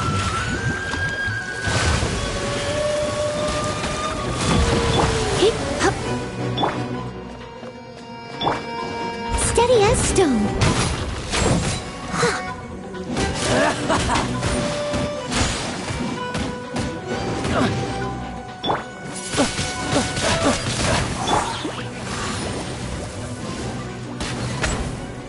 Cowering already? Not bad, not bad. Leave it all to me. I am a disgrace to the knights.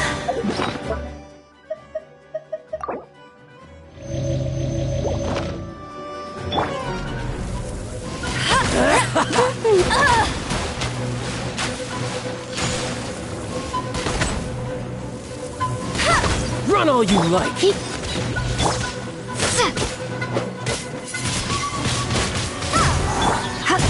How unbecoming. Oh no. I must leave no stone unturned. You've made some progress. Not bad. You got a trick or two.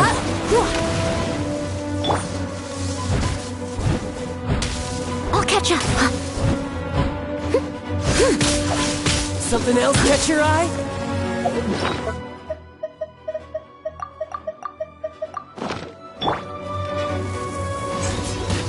Break! Get him! Tired. All you do is run. I'll catch up. My turn. Raging tide.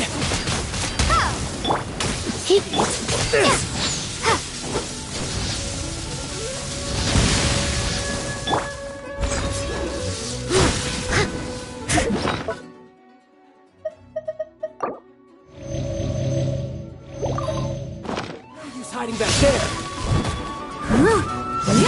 I'll catch up. You're in for a All you little... do is run. I'll crush you. Windblade.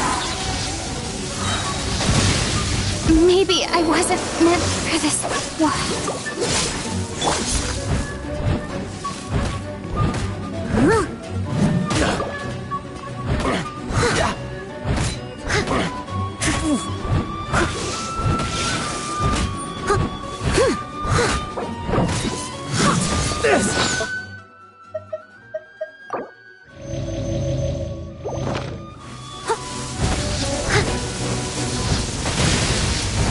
I must leave no stone unturned. You've got some skills.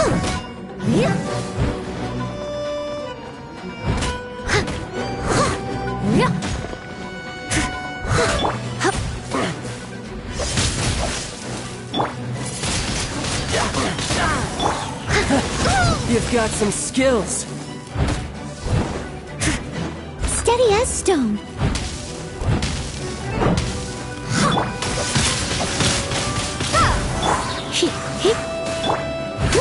My turn. No use hiding back there.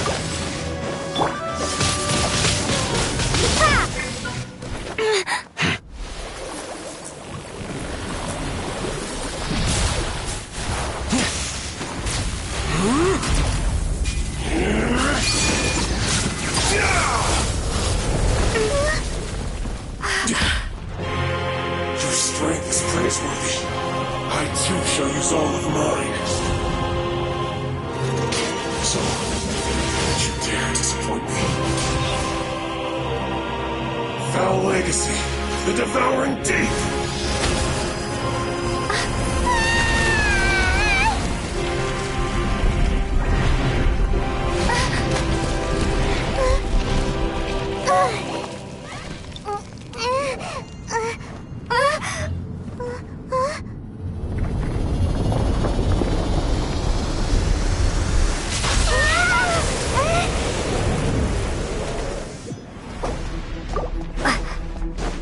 Leave it all to me.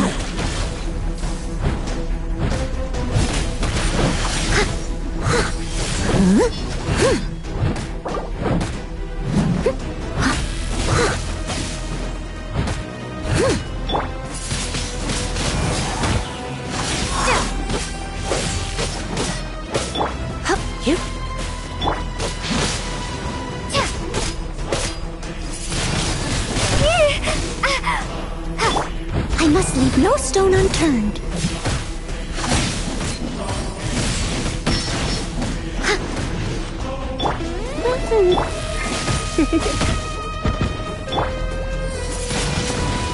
Windblade!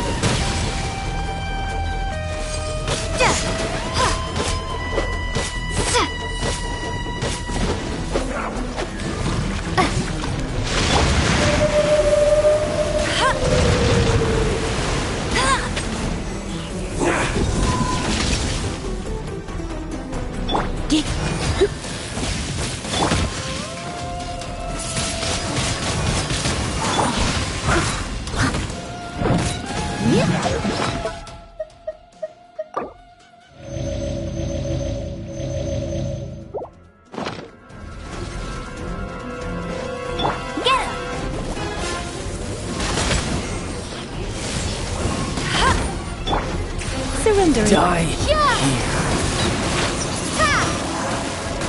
No one escapes my sight. Time to clean up.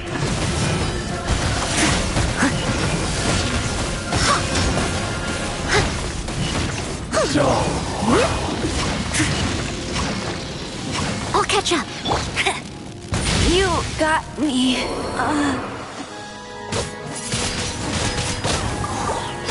Come a little closer. Leave it all to me.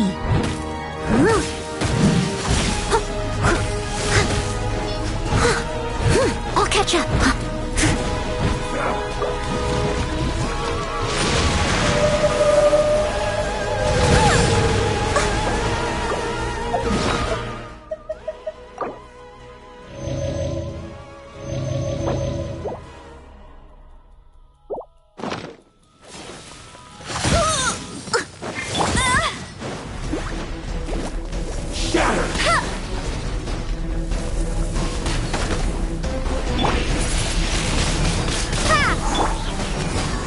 Die here.